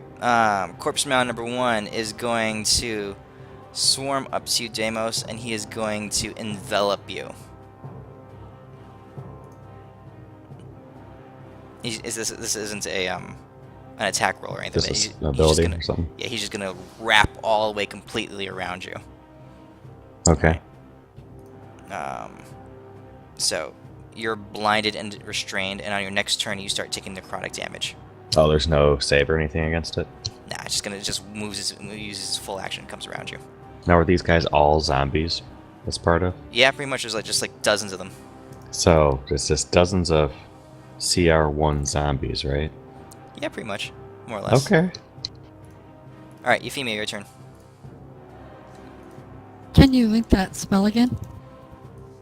There it is.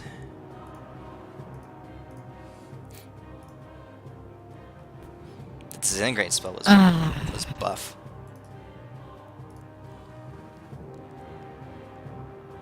Which one do you...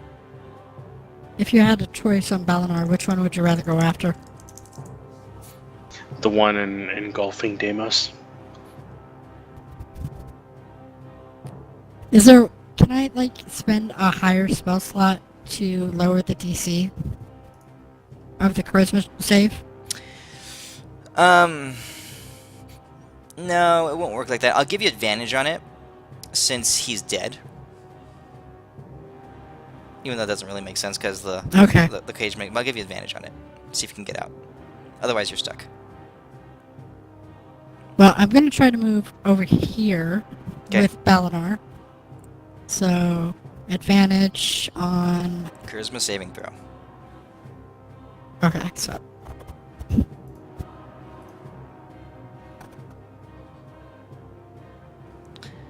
fail. What? Yep. Yes. Welcome to our new home, Balinar. Hope you enjoy it. You can inspire Balinar, but no one else can hear you outside, so you can't inspire anyone else outside. Or I'll give him then inspiration, I guess. Yay. Okay. Alright, the zombie is going to attack you, Elwyn. He misses. Zombie 2 is going to shamble its way and walk off into the lava, trying to get around. And he burns up and incinerates inside the fire. Zombie 3 is going to move over in this direction, and he's going to try to get... He's going to wait his turn. Alright, Ashok, you're up.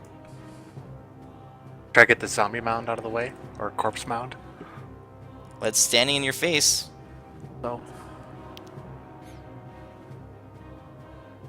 Let's do there's Mark. Oh. Why did it... So wait, you're targeting both of them. So untarget number 1, because you can't see number 1. There you go. We do it. So you hit it. You hit it. It's okay. And then that's gonna be Colossus Slayer.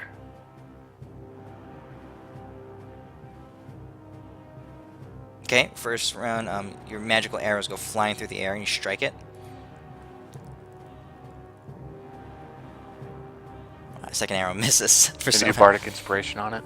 Sure, sure. You'll hit. You miss its AC by 1. So just roll the damage. Oh, and Hunter's Mark. Okay, I'll add 2 more. All right. Okay. Okay, Dalinar, you're up.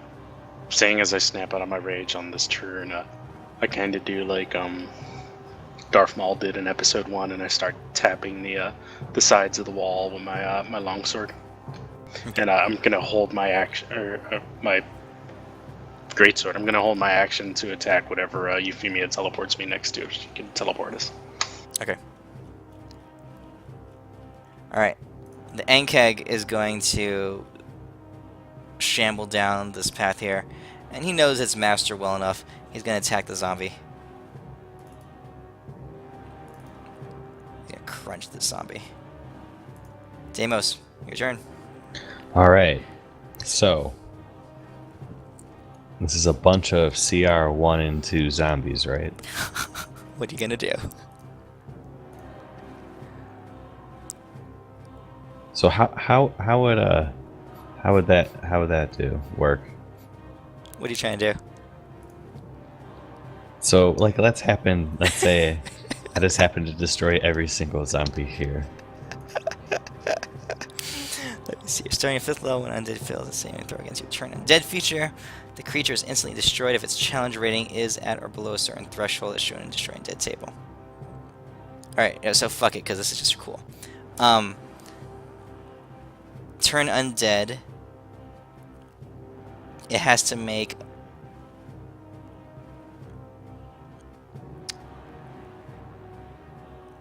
Let's see. A wisdom saving throw. Alright, so... Are you going to do it? Yeah, I'm gonna do it. I've never actually done anything like that before. So. Alright, target it and make it roll its wisdom saving throw. I actually don't know how to do it. I don't have a button for it. You know? No. There should be for turn undead. For turn undead. Here, let me. Oh, that's base ability is wisdom. Okay, yeah, for turn undead you should have. See it? Under channel divinity.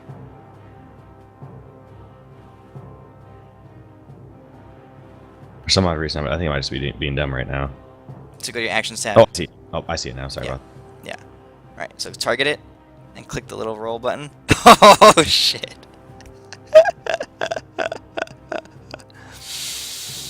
Alright. So Balinar and Euphemia and you guys have like box seats. You get what I did there? box seats to this light show.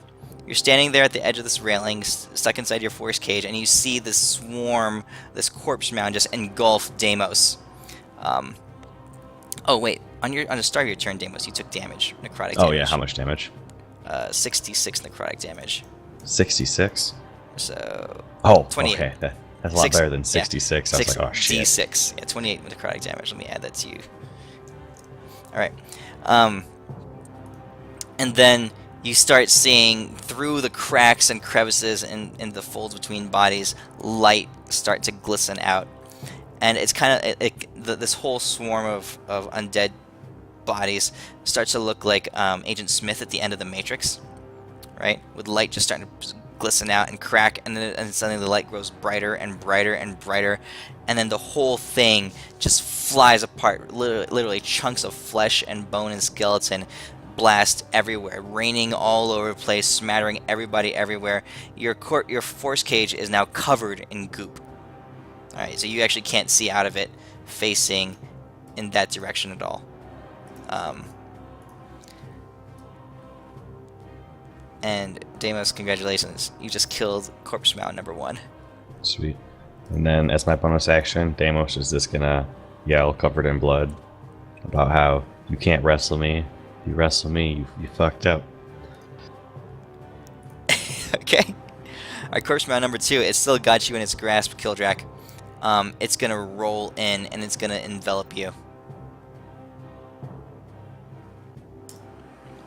Your turn. Oh, you take 66 necrotic damage. It actually has to make a Constitution saving throw. Why, for eating crap? No, for Searing Smite. Oh, that's right. Constitution save. Alright, so it succeeds. Spell ends. Alright. Your turn, you're inside it. So what are my conditions now? You are grappled, blinded, and restrained. Can I attack it, is my question. It's with disadvantage. Since you're all, like, bound up. But yeah. Hold on, let me look at my spells. Should have something for this. Oh, yeah, Burning Hands. Ooh, that's a good one. Alright, so it's definitely gonna fail this. So you can just roll damage. Okay, hold on, I gotta figure out what level I want to catch. Why not? 3rd level. Okay.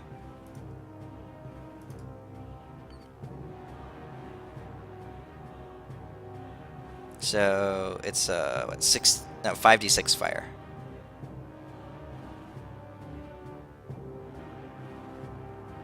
Yeah. In front of you, just let loose a blast of arcane energy, and it just flares up inside it. You can see the integrity of this ball of corpses starts to fall apart a little bit. Yeah, that's all I got. Elwin. Those are the dong and the rocks. Alright, they come flying in, so yeah, you got 3 hits and a crit.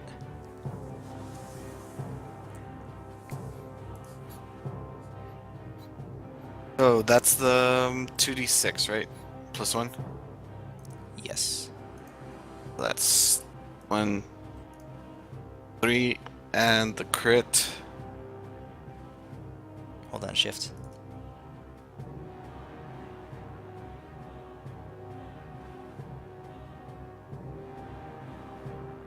Okay.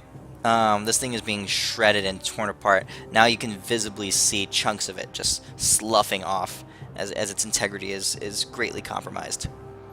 Yeah. And for my regular action, I will attack it with a firebolt. Okay. That will hit.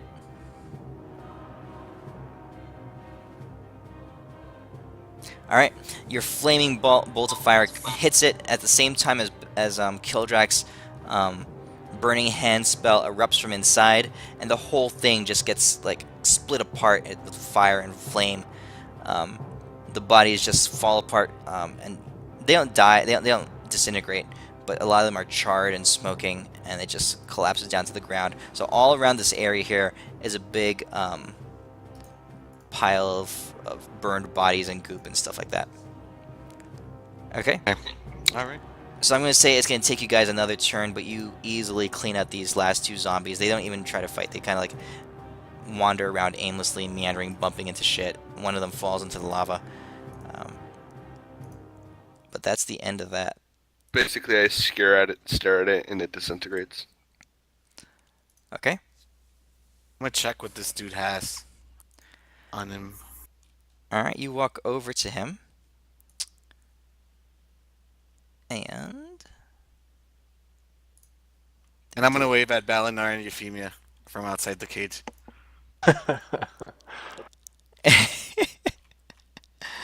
Alright, I think Euphemia needs to make a Constitution saving throw after that. this is what's So on his body. Balinar smells the same that he always smells. Yeah, it's actually kind of intensified in there now.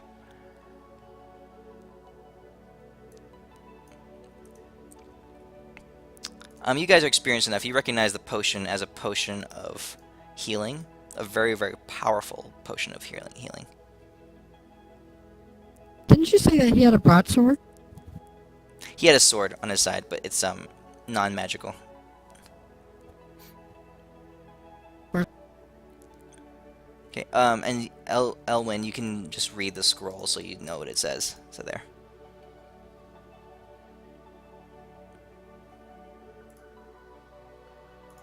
Okay. What do you guys want to do? Oh, as the last zombie dies, all of a sudden, you guys feel a shuddering in the earth beneath you. The ground begins to shake and buckle, and you hear this massive sliding of stone against stone. Scrape. And the whispers that were pervading this area, the ones that were telling you to hurry, to go forward, to go, hurry, hurry, hurry, they subside and they dissipate. Okay. Can I cast Dimension Door? One of the doors. Hold on, let me read the spell. Oh no, I have to What are you teleport trying myself. to do? I was trying to put one of the Dimension Door portals inside the cage so you guys can try to step into it. But no, I have to teleport myself. Yeah. Can I pick up the box? No, you cannot. This box will not move. What happens if I try to put this box inside the chest that we have?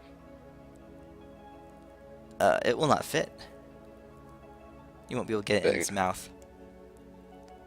What happens if we politely ask the box to open up?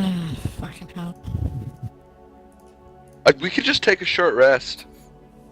Yeah, Wait an hour. but there might be a big demon-y dude. What's in there? Is this like a sarcophagus or something? It is not a sarcophagus. It is a... Wait a second. Yeah, it's a sculpture created to look like one. Roll me a religion check, anyone who's looking at it. Damos don't know shit. Oh, I'm still poisoned. Oh yeah, that would have gone away. Here, let me take that off you.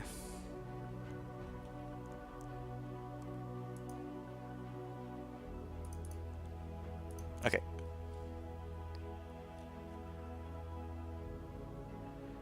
Alright. So, a bunch of you actually, we recognize that this is, now that you have a little bit of time to look at the carving, this is a carving of Tyr.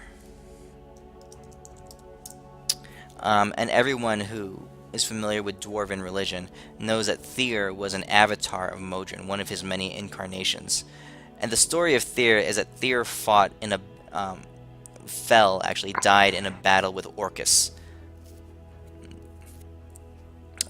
Orcus, the demon Dark Lord, just like a very, very powerful demon lord. And this area was originally a shrine to Tyr.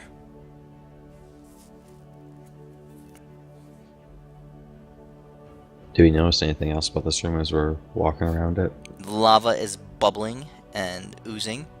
The sense of power that you've been feeling, not the dread. Yeah. The sense of power and dread is intense here. It's the strongest that you've ever felt it. It's just like radiating through the air. You gather that this was probably the source of Grumman's power when he said that the weave grows thin in this area. You guys can kind of almost tangibly feel it. It's like wild, raw magic, like emanating through the room. So can we take that short rest? Yeah, you guys want to rest? I mean, Yeah, unless well- anyone else has a different idea of how to get these guys out. Well, no. While they rest, I could just keep using my spell slots until I succeed, but I'd rather not. that's fine. We can wait until the cave dissipates because I want to spend some time in here. Trying to feel the magic out. That what you're talking about, the sense of dread and the power. Okay. See if I can figure out where it's coming from with enough time. Okay. So I'm gonna give you guys a short rest. I dumped the items into the inventory tab. There was some pretty good stuff there. There was a +2 studded leather. There was his staff, the scroll. There's a rod of the Pact Keeper +2, which is nuts. Yeah, except there's no warlocks in this party, so. That does that one staff Is that just warlocks summon a only? corpse mound? Yeah, that's crazy, huh? So damn good. Evil aligned characters, though. Yeah. I mean, we're Give not it to Euphemia. evil. Yeah, give it to Euphemia. What? For what? What are you talking about? You want a staff? Not really. I don't do staffs.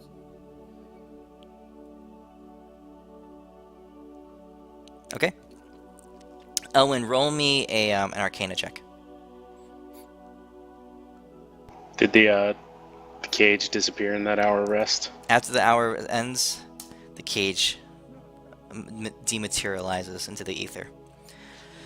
All right, Elwyn, this is definitely the location of that power. What were you trying to figure out again? Where it's actually coming from, see if I can figure out how to manifest it or use it to my advantage in some way. Well, it's beneath you. As Grumman said, this is the lowest point in the temple. You guys have been on like a steady downward descent in each of these rooms, and this is the deepest part. And as you have descended down lower into the earth, it's gotten more and more powerful. So it's underneath the ground somewhere. So does this the carving, does it open up, or does it have any buttons on it or anything, or writing? It is not. It's a completely intact statue. Okay, then I'm gonna head out and start going through these coffins and collecting all the items that I can identify. Okay. Alright.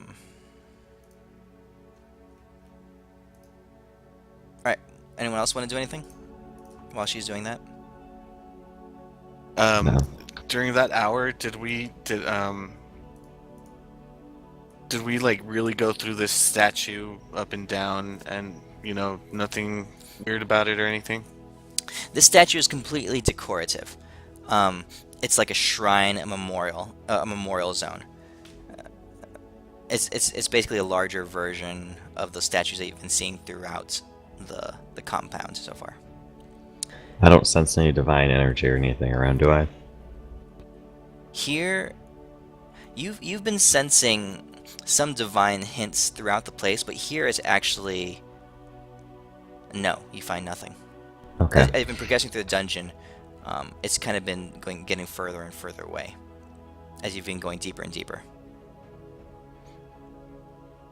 There's no like hidden passage under the statue or anything that we found? Not that you can find. No, nothing that you see.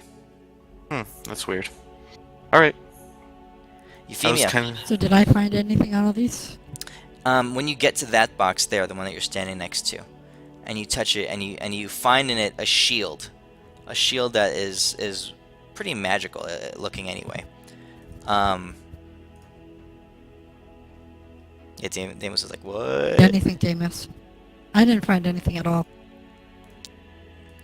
As you reach for it and as you remove it from the box, suddenly the armor dematerializes or not dematerializes, but like springs up in front of you, and this is what you see standing in front of you as the body arises, glowing and leaking this brilliant, like radiating green flame.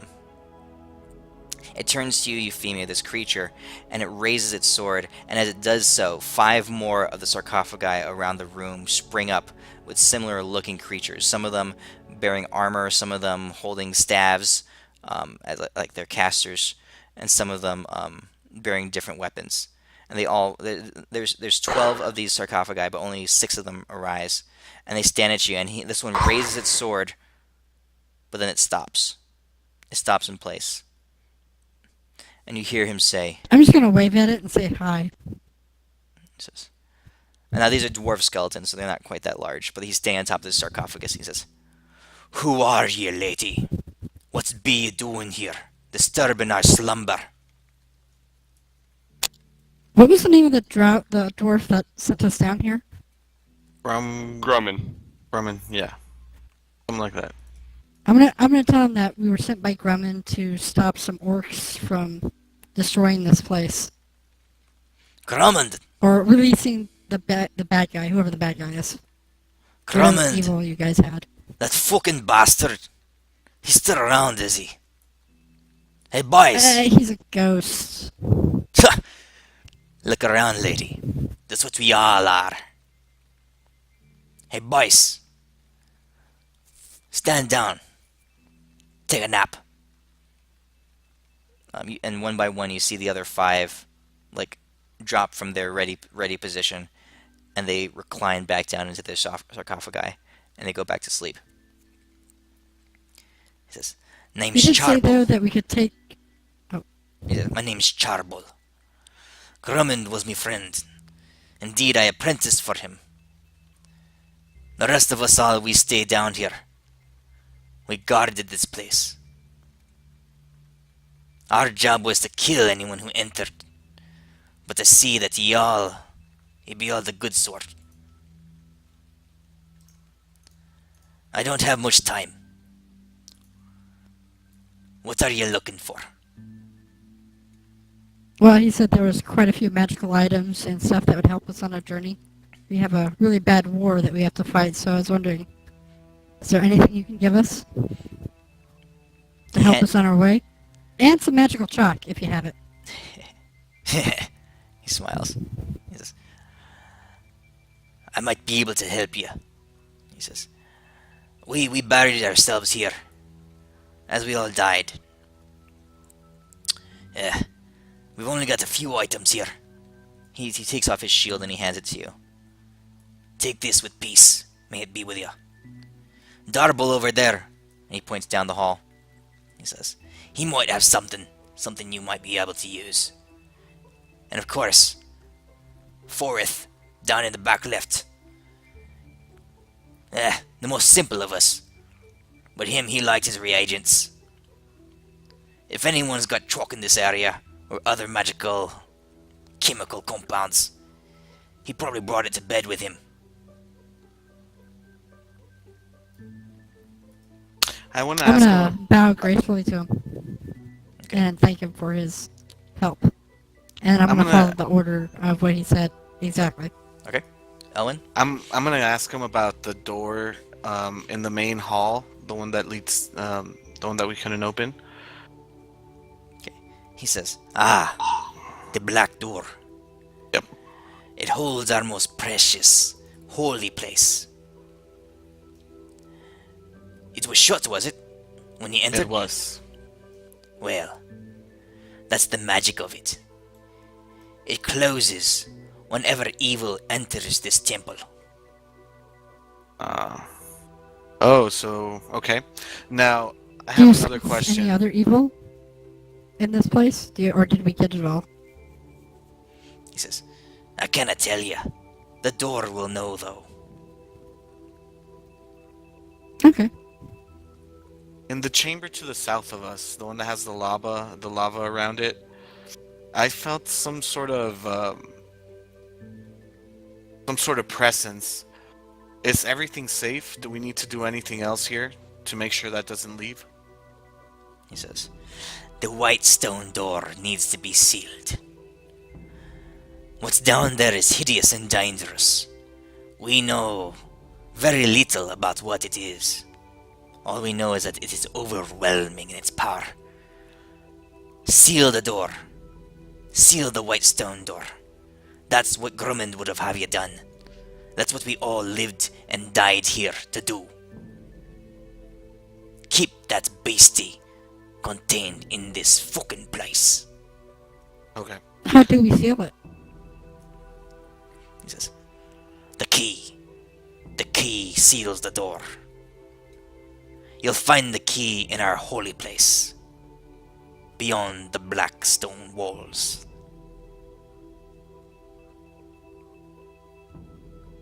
All right. Grab it. As soon as you guys are done grabbing everything from these dwarves, let's go see if that door's open or if we have to kick Euphemia out of the dungeon too. Her alignment is chaotic good. So odds are in your favor. Right. Well It's then, iconic, but these dwarves like me better than you guys, so... I'm kidding. I'm just joking around.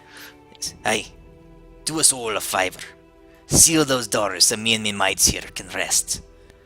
Finally be at fucking peace. While they were talking, I nod. Balnar goes looking for the chalk. Alright. Euphemia, you go over and you find a couple items, and you actually find a satchel full of gold in one of the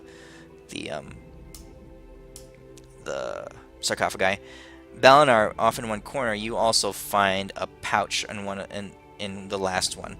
A pouch full of reagents and stuff. You find stuff like a little bundle of spider silk, a little ball of spider silk, bat's ears, stuff like that. And in there, and indeed, there is a small stick of fine-looking chalk. I tie the pouch to my belt. So... Okay. Just give me that pouch. I just smile. Well, I guess I get a new shield. That on your Deimos shield? is torn. Deimos is looking at the shield and drew in at the mouth. Well, He really wants it. let me identify it. Alright, you get... Amos, why what? don't you go get me that bag? Actually, Balinar ties the bag to the dong. Ah, damn it. Euphemia, while you're sitting down identifying the stuff... Oh, wow, This that's is pretty good. Deimos trying to grab the bag off the dong without Deimos, actually touching the dong. You are very familiar in the ways of the dong handling. You learn many things in long adventures. Yeah, He's a dog whisperer. these long adventures. You know exactly how to hold it, how to touch it, and you just quicker than the blink of an eye, just slip that little pouch off of the tip of the dong. I know how to get things off that dong, if you know what I'm talking about. Yeah. Euphemia, as you're handling the shield, identifying it, suddenly it bursts into bright blue energy and becomes almost translucent.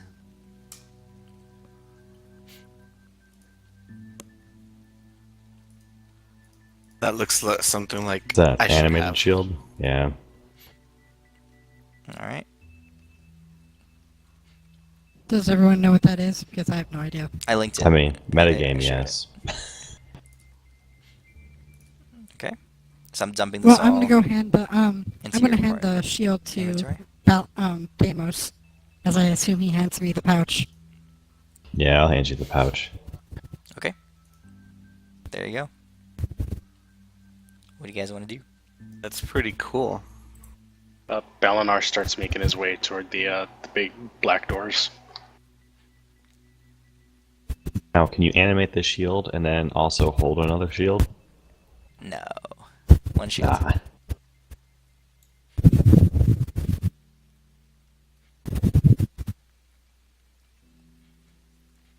Balinar, you get up there, and the doors are open.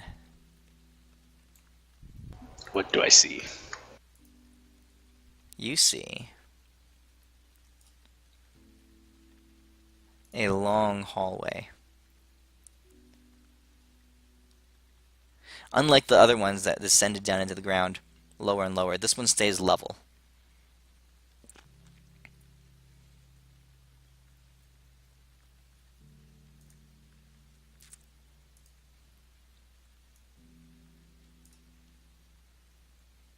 You see a simple stone door.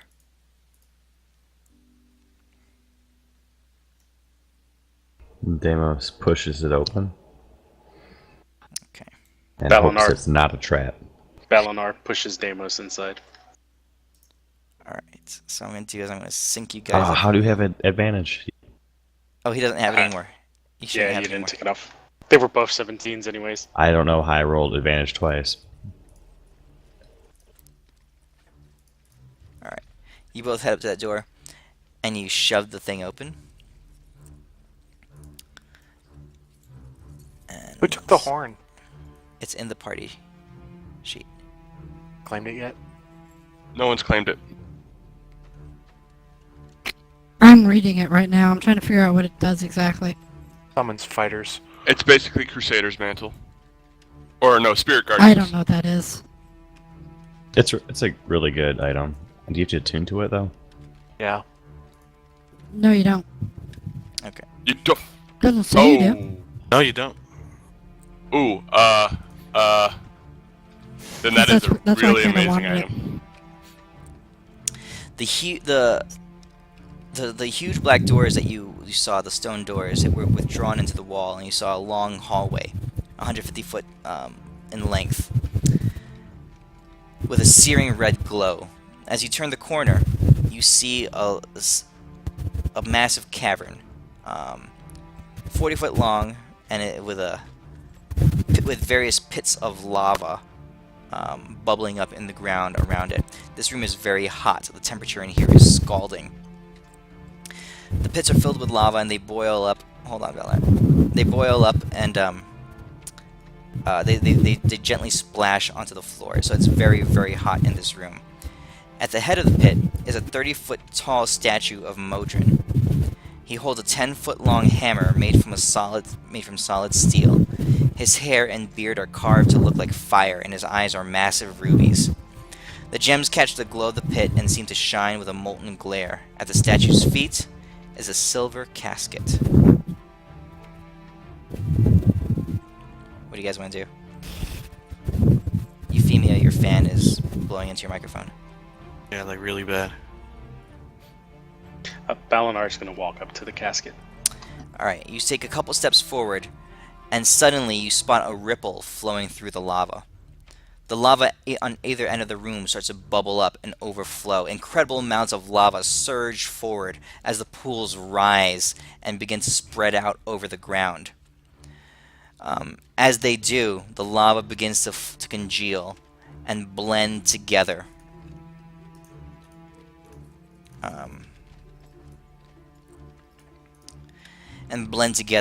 Rising up as hundreds, as thousands of gallons of lava fill the room. They don't flow and they don't spread everywhere. Instead, they congeal and they begin to take shape. You see claws. You see them take the shape of scales. Two massive wings begin to stretch out, and a large gaping maw with hideous clawed, sharp teeth descends there. On either side of the room, on either side of you, you see two humongous flame dragons.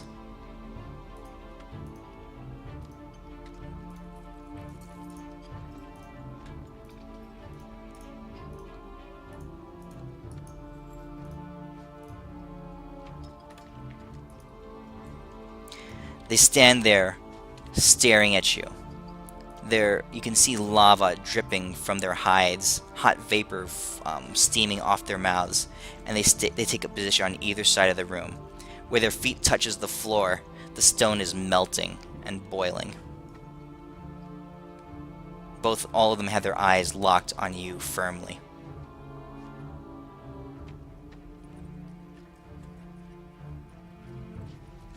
I ask them in Draconic if they can let me pass. How big are they? They're filling the whole room. Oh shit. Okay, I did not see that. I'll help Valinar since I speak Draconic as well, and I'm a dragon sorcerer.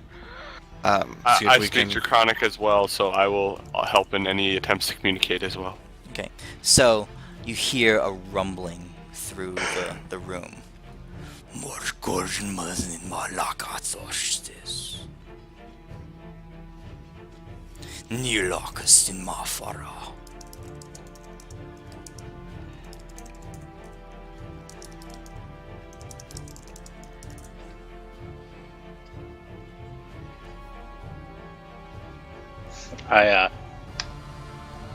I look at that and I take a step back.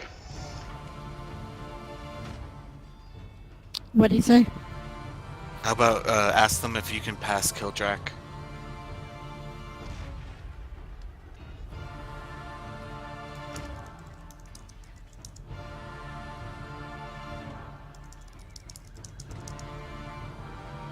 What did it say? I kind of whisper Right, back to boy. Euphemia after I'm done speaking in Draconic. Valinar can't pass, only one who is worthy a creator of this place. So Killjack, you ask me. You speak back in Draconic. What do you say? May I... Not... I don't say may I pass... Yeah, I just ask may I pass as I step forward a little bit. Like, half a foot.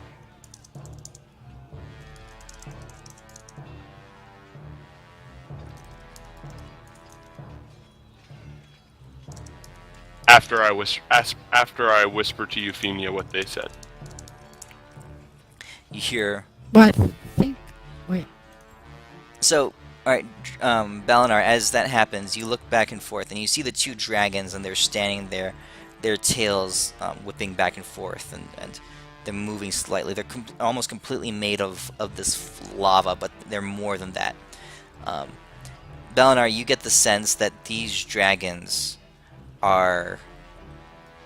You're only seeing an aspect of them. Their true forms are much more powerful and much more immense than is even filling this room. But this is just how they've manifested themselves here. And you also can tell that they are male and female. That there's, like I said, they're a mated pair, male and female. Killjack, as you ask your question, you hear throughout the room this deep, resonating voice respond to you.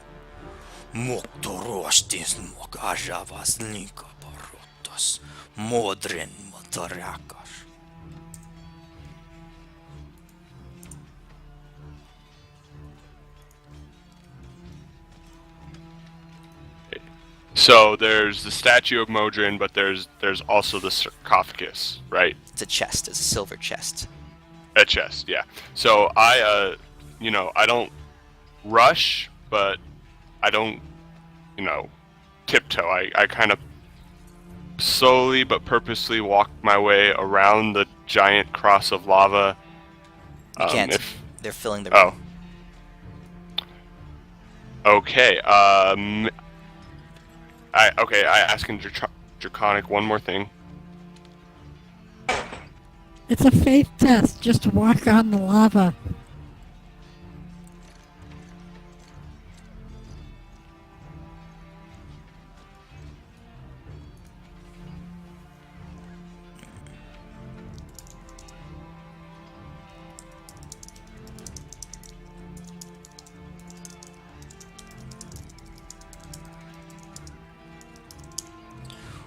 Broktoshnikara modrin poshnegaratas.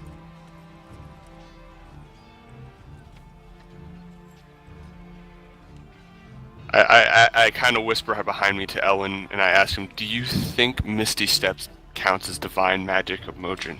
Yeah, it is No. a paladin spell. It is a paladin spell, but it's not a magic of Mordrin. Um, why don't you just try try walking in? He said you may pass. I go for the whole Indiana Jones leap of faith type thing on the lava. No, but don't go on the lava. Go around it. Oh, I can't. They're filling up the can't, whole the room. dragons. Is Oh. what Midas King said. They're fully engulfing each side of the room. I try the Indiana Jones leap of faith thing on the lava. Oh, while he's doing that from the door, I ask in Draconic, "Oh, great dragons, the world is less without your kind in it. I see that you are both male and female and seem as though you are married. Perhaps you have children that wish to leave this place, and again, grace the world above with your kind." Okay. Those aren't chromatic, aren't they? Or what's the color thing for They're it? monster manual dragons. No, these are not monster manual dragons. These ones aren't? No. Stop metagaming. I was They're- speaking in Draconic. You These are don't know what I said. these are made of from what you can tell, they're made of lava. If you can figure out if that's chromatic or metallic, that's up to you. Hmm. These are So they're flame not really dragons. dragons, most likely then. Oh, they're yeah. dragons. They're super Um, dragons. So Killjack, you step forward. As you put your foot down in the lava, you sink into it. Your whole body falls in, and you take 72 points of fire damage. I'm joking.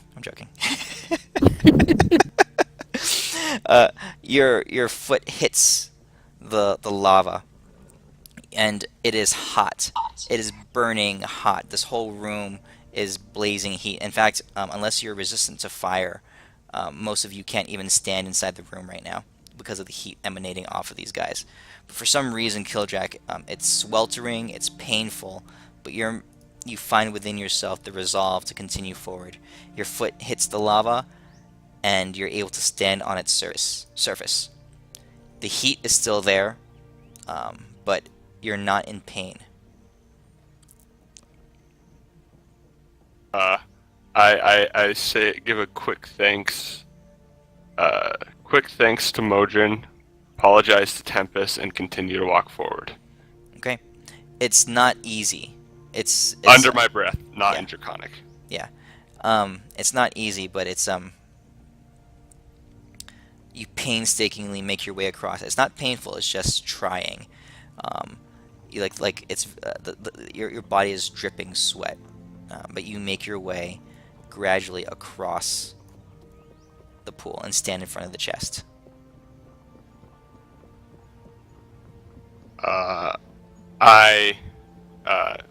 The dragons are watching you. Right, as you're doing that, Belinar, the dragons are gonna respond to you.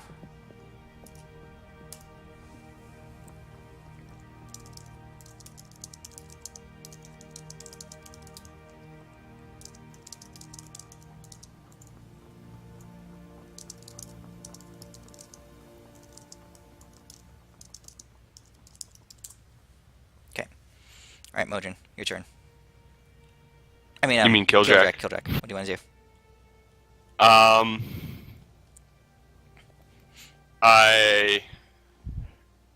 I go for it. I open the chest, or attempt to. The chest, as you reach out your hands and touch it, the chest shimmers with silver energy, and it will not open.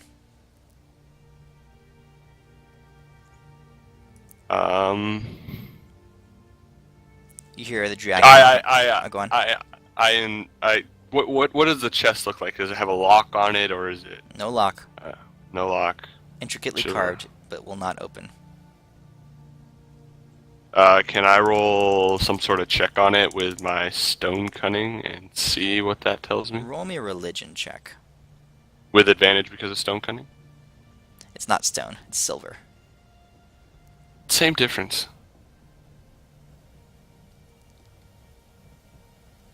Okay. One of the dragons sees you standing there in front of it, in front of the silver chest, and he speaks again. This time the female actually speaks. 1 second.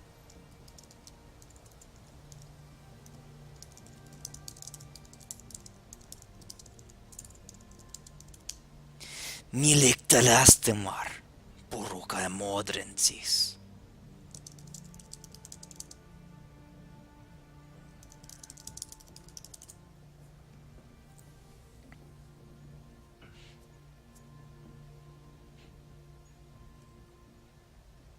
Okay. Okay. So, um, okay. Ooh, I take my +2 flail.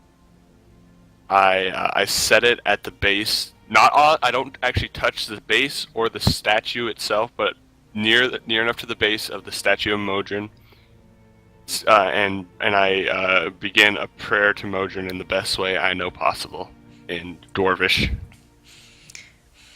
As you take out the flail, the light around the chest grows brighter. But then you set it on the ground, and it fades back down to where it was before. Okay, I pick up the flail again. Okay. And so the chest glows brighter, and I kind of walk around the chest. Does it affect the brightness depending on my location? Move your token to where you're moving to. I kind of just 360 around the chest. Okay. As you get around to the back side of the chest, it begins to dim.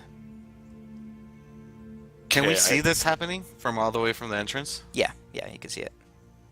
I tell Kildrak, use the rod pack that we found. That way, because none of us can use it, and it's got a similar power than your flail. I think about that for a second, but I can continue to use my flail and do this. My thought process being, if it's not something that I actually truly treasure, that Modron won't accept the offer. Okay. What you gonna do? I walk back to the front and simply touch the flail to the chest. You're holding the flail as you walked back to the front. It glows bright again, but nothing changes as you touch it.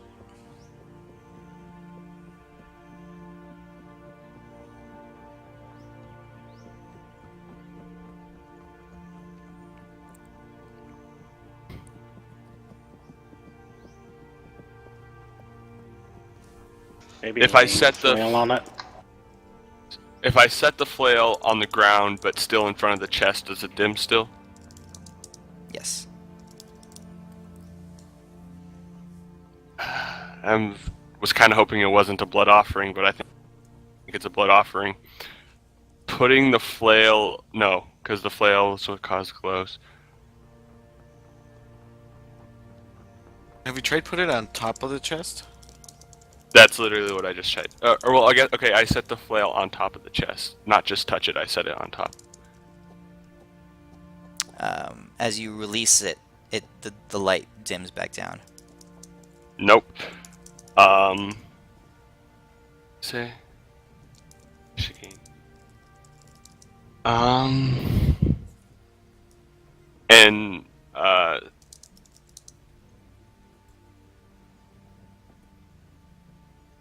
Did touching brighten it, or was it just still the same as I was holding it? It stayed the same.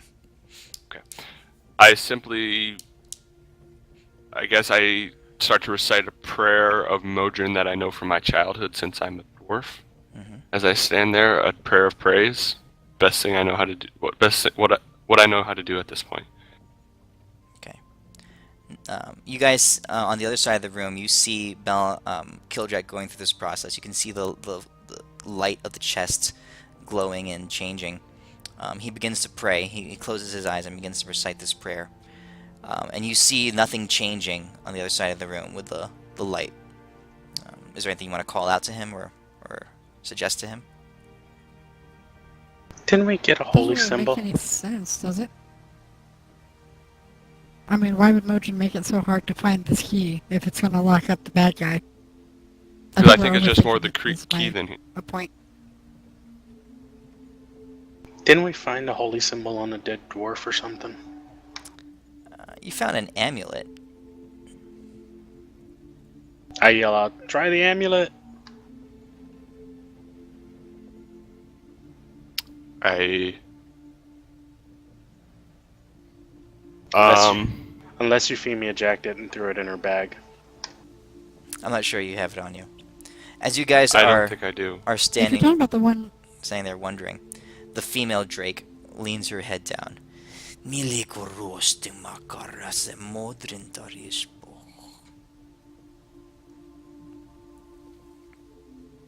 Offering of fire. I cast firebolt on the. No. Don't do. Scratch that idea. I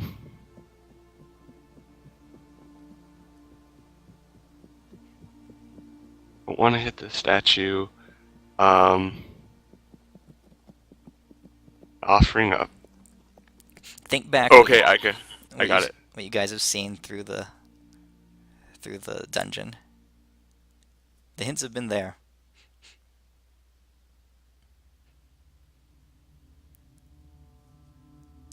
What are you gonna do? Well, I just thought I could throw it into the lava and offering of fire there, but that doesn't make sense with what she just said, so never mind. No. Well, you remember that the first room that you're in. Where did you find that sword? Sword? it was in the water. Yeah, okay. Wasn't in the water. It was in like a basin that looks like it holds water.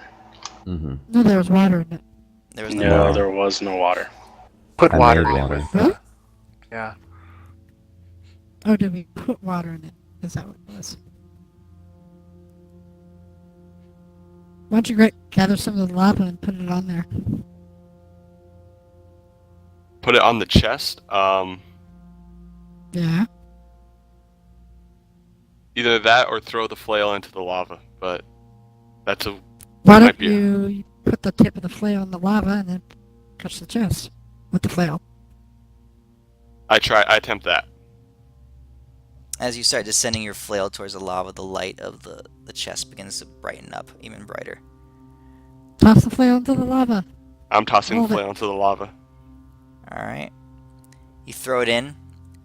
As it hits the surface of the lava, you can see your +2 flail, the enchantment on it that holds it together, the magical power contained within it, bubbles and bursts as it subsumes underneath the surface. The steaming white radiant energy flies up into just emits up into the air, and the chest shines bright, and the lid splits open just half of an inch. So go ahead and delete the +2 flail from your inventory. You're gonna make me cry. Look at the frickin' box, man. A +10 flail. Okay, I look into the chest.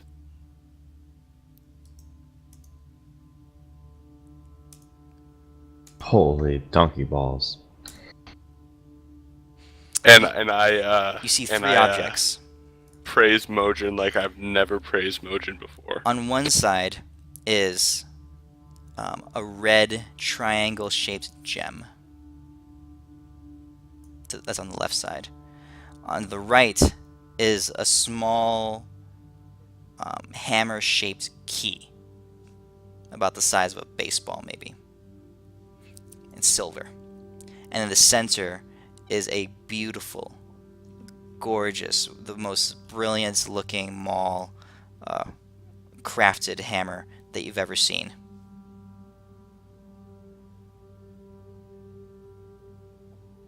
I feel like I'm gonna have to choose here. I grabbed Just the key take them all. first. We need the key. Yeah, I grabbed No, the key just take them all. first, and then I grabbed the ruin, and then I grabbed the Maul.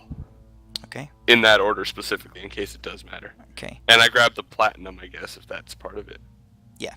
Oh yeah, it's like on a bed of platinum. Okay. There's no problem. As you begin to remove the contents of the chest, the drakes are just watching you.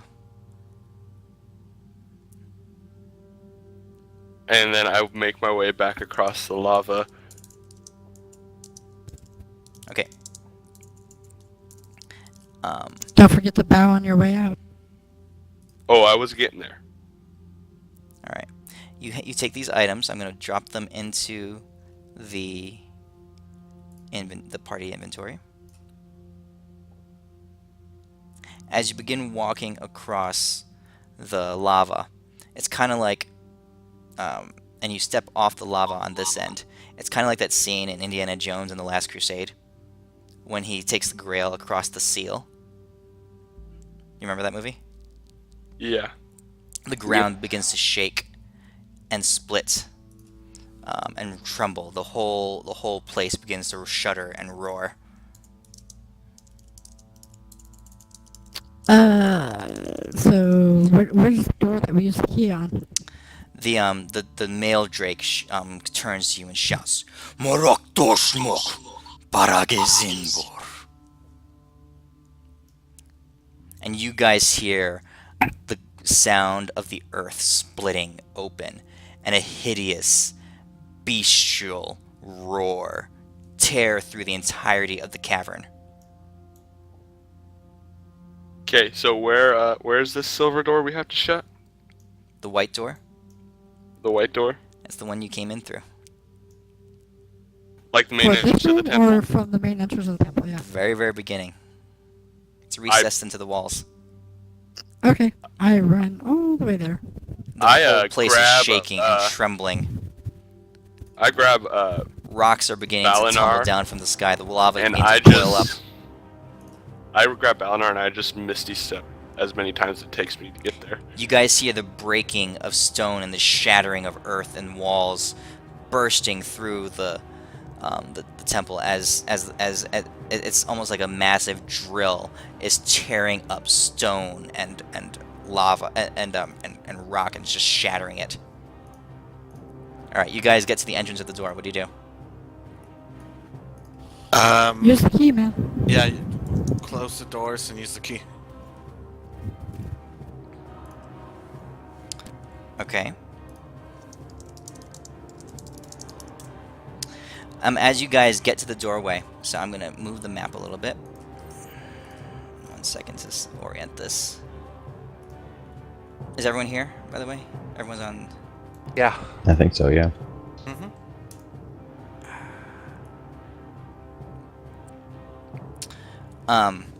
You guys rush up to this white doorway, and you can see in this. So on the map here, this spot right here. That's where the indentation shaped in the way that like this hammer, this silver hammer key is. It's right in the wall over here. Okay. So what do you guys want to do? Hand me the key. No, use the key, dwarf. Hand me the key. You guys stay on that side. Balinor says no. No, you may not be able to leave that. Yeah, mage hand. Balinor stops. As you Owen and guys says, "No, are don't worry." As you guys Bigby's are here. discussing it, you guys hear a rumbling, and bursting through the surface of the wall on this side of the room here. You can, or not bursting through just yet, but you can see it beginning to swell and tremble, and rocks are beginning to flake off the wall. What are you gonna I do? agree. We should mage hand. Get over here, Elwin. Okay, so I get on that side. Somebody else use Mage Hand. I'm gonna use my action to I'll use mage hand then. cast Wall of Ice across here. So whatever busts through, to create a little bit more time for us. So I'm gonna cast it there. Okay. As you guys do that, who's using Mage Hand? I am, it seems. You pick up you cast Mage Hand. You pick up the silver key, and the Mage Hand pushes the key into the door, into the little indentation, and nothing happens. The sound in the room is almost deafening now, as you can see the rocks begin to fall away. Then, Do I try to turn it or something with Mage Hand? A mage hand cannot activate a magic item. King That's Bigby's right. hand. Well, fuck. Bursting through the wall, you guys Use see Mage a Hand. hideous, just the head, a hideous, monstrous visage come tearing through the ice wall. And you can see on the other side of ice, basically. Balinar basically shouts, "You know, I've lost the only thing I really had left in this world." When Let me when what's try her to name died, turn I the key and then teleport out. I throw Elwyn forward, Roll and athletics. I tell him I got this. Roll athletics. Can Bigby's hand And I'm activate ra- and magic I'm- items? And I'm raging as I do it. Okay. I'm not sure. I scanned it. I didn't really know. I was kind of hoping you'd have a more definite answer. So It does not Bigby's hit hand as is a an attack. blunt object. It's not really dexterous. It's very large. It's like the size of a car, almost. okay, then To never. be able to manipulate that, as this beast starts it's held up behind your ice wall right now, Elwyn. You guys can see through the ice wall, and you see this massive, monstrous creature. And that's just the head of it. It's hideous. You can hear the screams of nightmares and the wails of thousands and thousands of haunted souls emanating off of its form. You guys are in the presence of one of the most darkest and powerful things you've ever encountered. It likens back to the feeling. It's when you faced Asmodeus, you sensed raw, contained power. This is hatred and hunger and lust and anger unleashed and rolling wild everywhere. It punches into the wall, and the wall just falls apart as it begins to barrel down towards you all. Yep. Balinar throws at Elwyn and runs in there Yeah, to. you grab him, Elwyn. You get tossed out into the hallway. And I run in there and then turn the key. But also, as I was tossing Elwyn, I hand him the Cult of the Dragon amulet. Okay. So, Okay, you reach so into your pocket. as I see him throw this, I get ready to cast Misty Step depending on what the door does. Okay. So You reach into your if I pocket. think I can cast Misty Step and save him, I will. All right. You reach into your pocket, Balinar, and you toss out this key, this amulet that was given to you by Admiral Kizaru. Who do you throw it to? I throw it to Elwyn. Okay, Elwyn. He tosses it. It lands at your feet. Mhm. Balinar, what do you shout as this happens? I shout, "Avenge my clan! Find them! Kill them all!" And then what do you do? And then I I will. just run. I run inside and I turn the key. Okay. Your hand reaches out. You touch it to the wall. The door shimmers. In an instant, it shuts. Oh, now we gotta kill all those people. Gotta avenge Balinar. What people? I don't know. All those Dragon Cult people. Just random people. Yep, every one of them now. Okay, guys. And I think that's where we'll end it for tonight. Thanks for running it. Holy shit. Balinar? Yeah, well. I still thought we could have taken that thing. Ah, well. I'm joking. Just Those, a- those just a- dragons just kind of let it do its thing. Just out of curiosity, what was the CR on that thing? The thing has 3,500 hit points. It's my challenge rating 25, but that's my challenge rating. Like I said, full-on Demon Lord, trapped Oh, underneath shit. the ground. One of the ones that the history behind this place, since you guys have passed it already, have cleared it already, is that Korgith, that's that Demon Lord, was involved. It was an ancient ruler of the Abyss and he was overthrown and sealed deep beneath the ground thousands of years ago. So when Asmodeus came and united the force of the abyss and hell, Korgoth was sealed away, so he's not underneath Asmodeus's command. Probably one of the only demon lords in existence, one of the only demons in existence who was not bound to Asmodeus. But he was an ancient power, like from the previous generation of gods and demons. So like Cthulhu level. Yeah, he's up there. He's up there with the strength of all the big names that we've been dropping: Orcus, Grotz, Demogorgon. Demogorgon. Yeah. So I assume you guys are good with me taking the Holy Maul of Tremors, since that's kind of like my weapon. Well, I would hope so. Yeah, I'm good with that. Yeah, I don't care about any of those items. What did that Um, dragon? Whoever wants them. That And then dragon the amulet rune? do?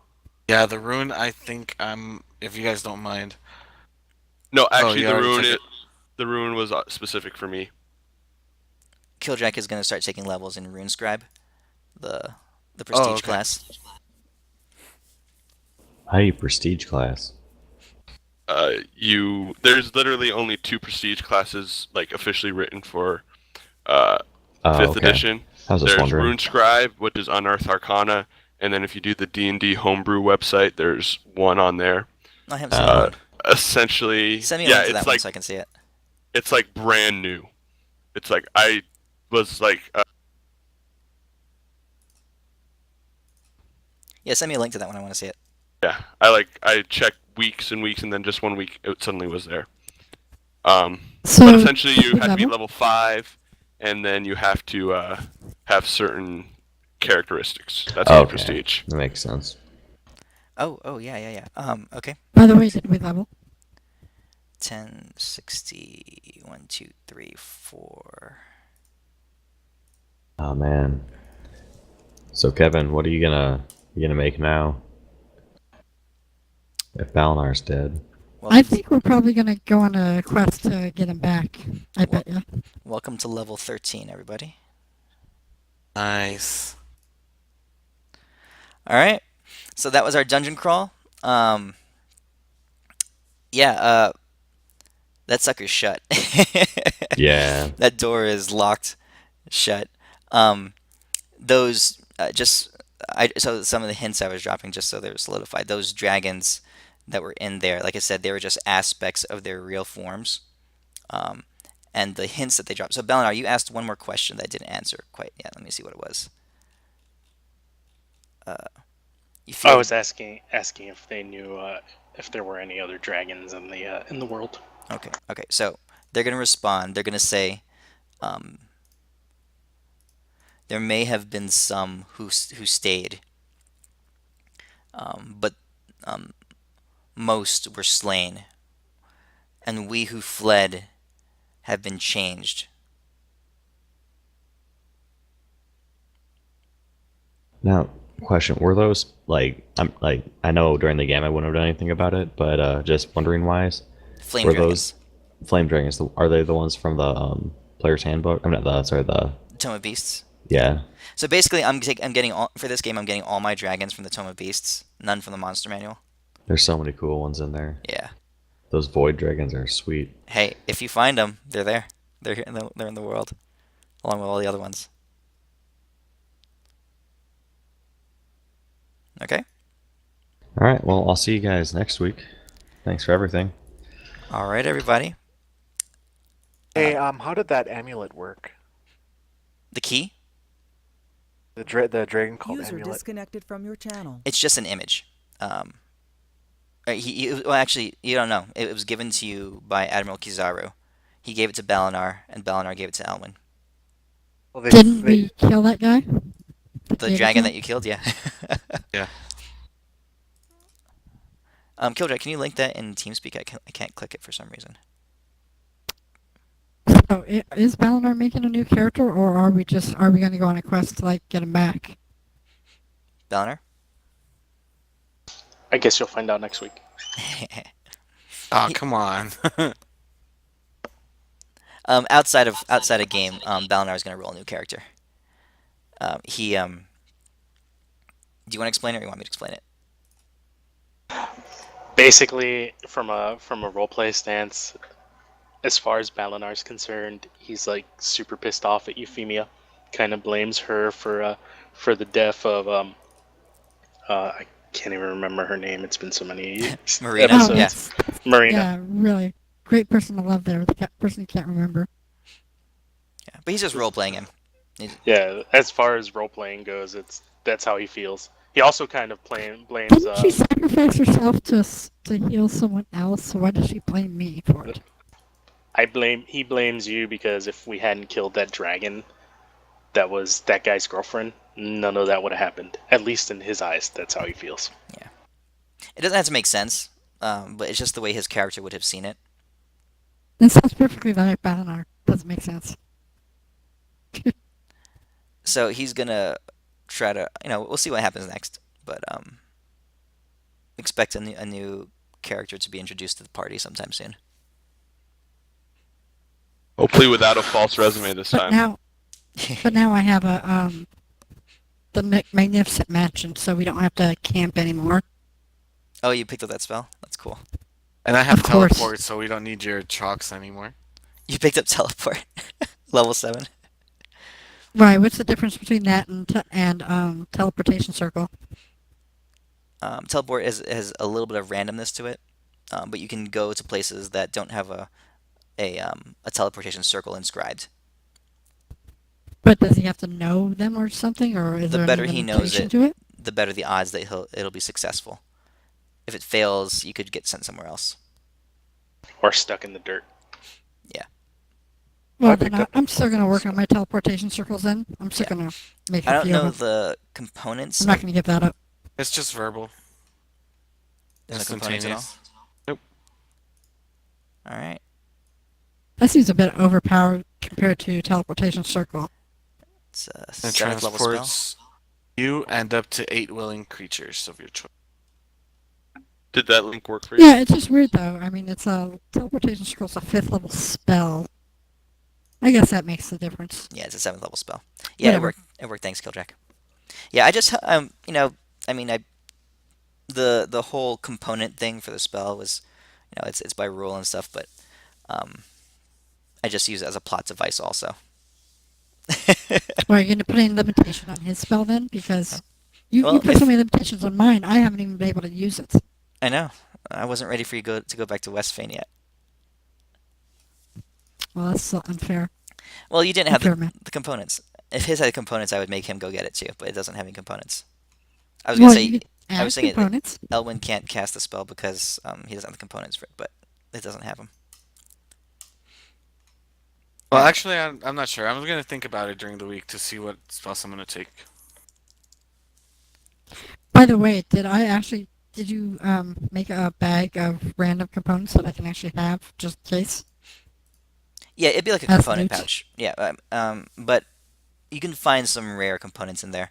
I'll say that you can start accumulating. You'll find some for spells that you already know, but if it's like super valuable stuff, like a ruby worth 1,500 gold or something, you're not going to find it in there. But All right, guys. I'll So, see you like next week. small stuff, I'll be able just to say I See have ya, it good in night. my my bag for Yeah. the small stuff. Yeah, the small stuff, everything, yeah. Yeah. Okay. All right, Killjack, you're going to have to find someone. Okay, sounds good. By the way, my deity will officially be changing to Modrin on my sheet. Whether he's alive or not, he is badass, so that's who my deity is now. Okay. Have a good night, everybody. Thanks for playing. I hope you had From fun. your channel. User disconnected from your channel. Yep. Catch y'all later. You gave him a rune from Storm King's Thunder. Yeah, I did. I recognize that because I was reading up to be. Yeah. Actually, they released those earlier with the Unearthed they did? Arcana, and they yeah, when they made the Rune Scribe Prestige class, and then they just wrapped them into Storm King's Thunder. Nice. So how are we gonna introduce the new character?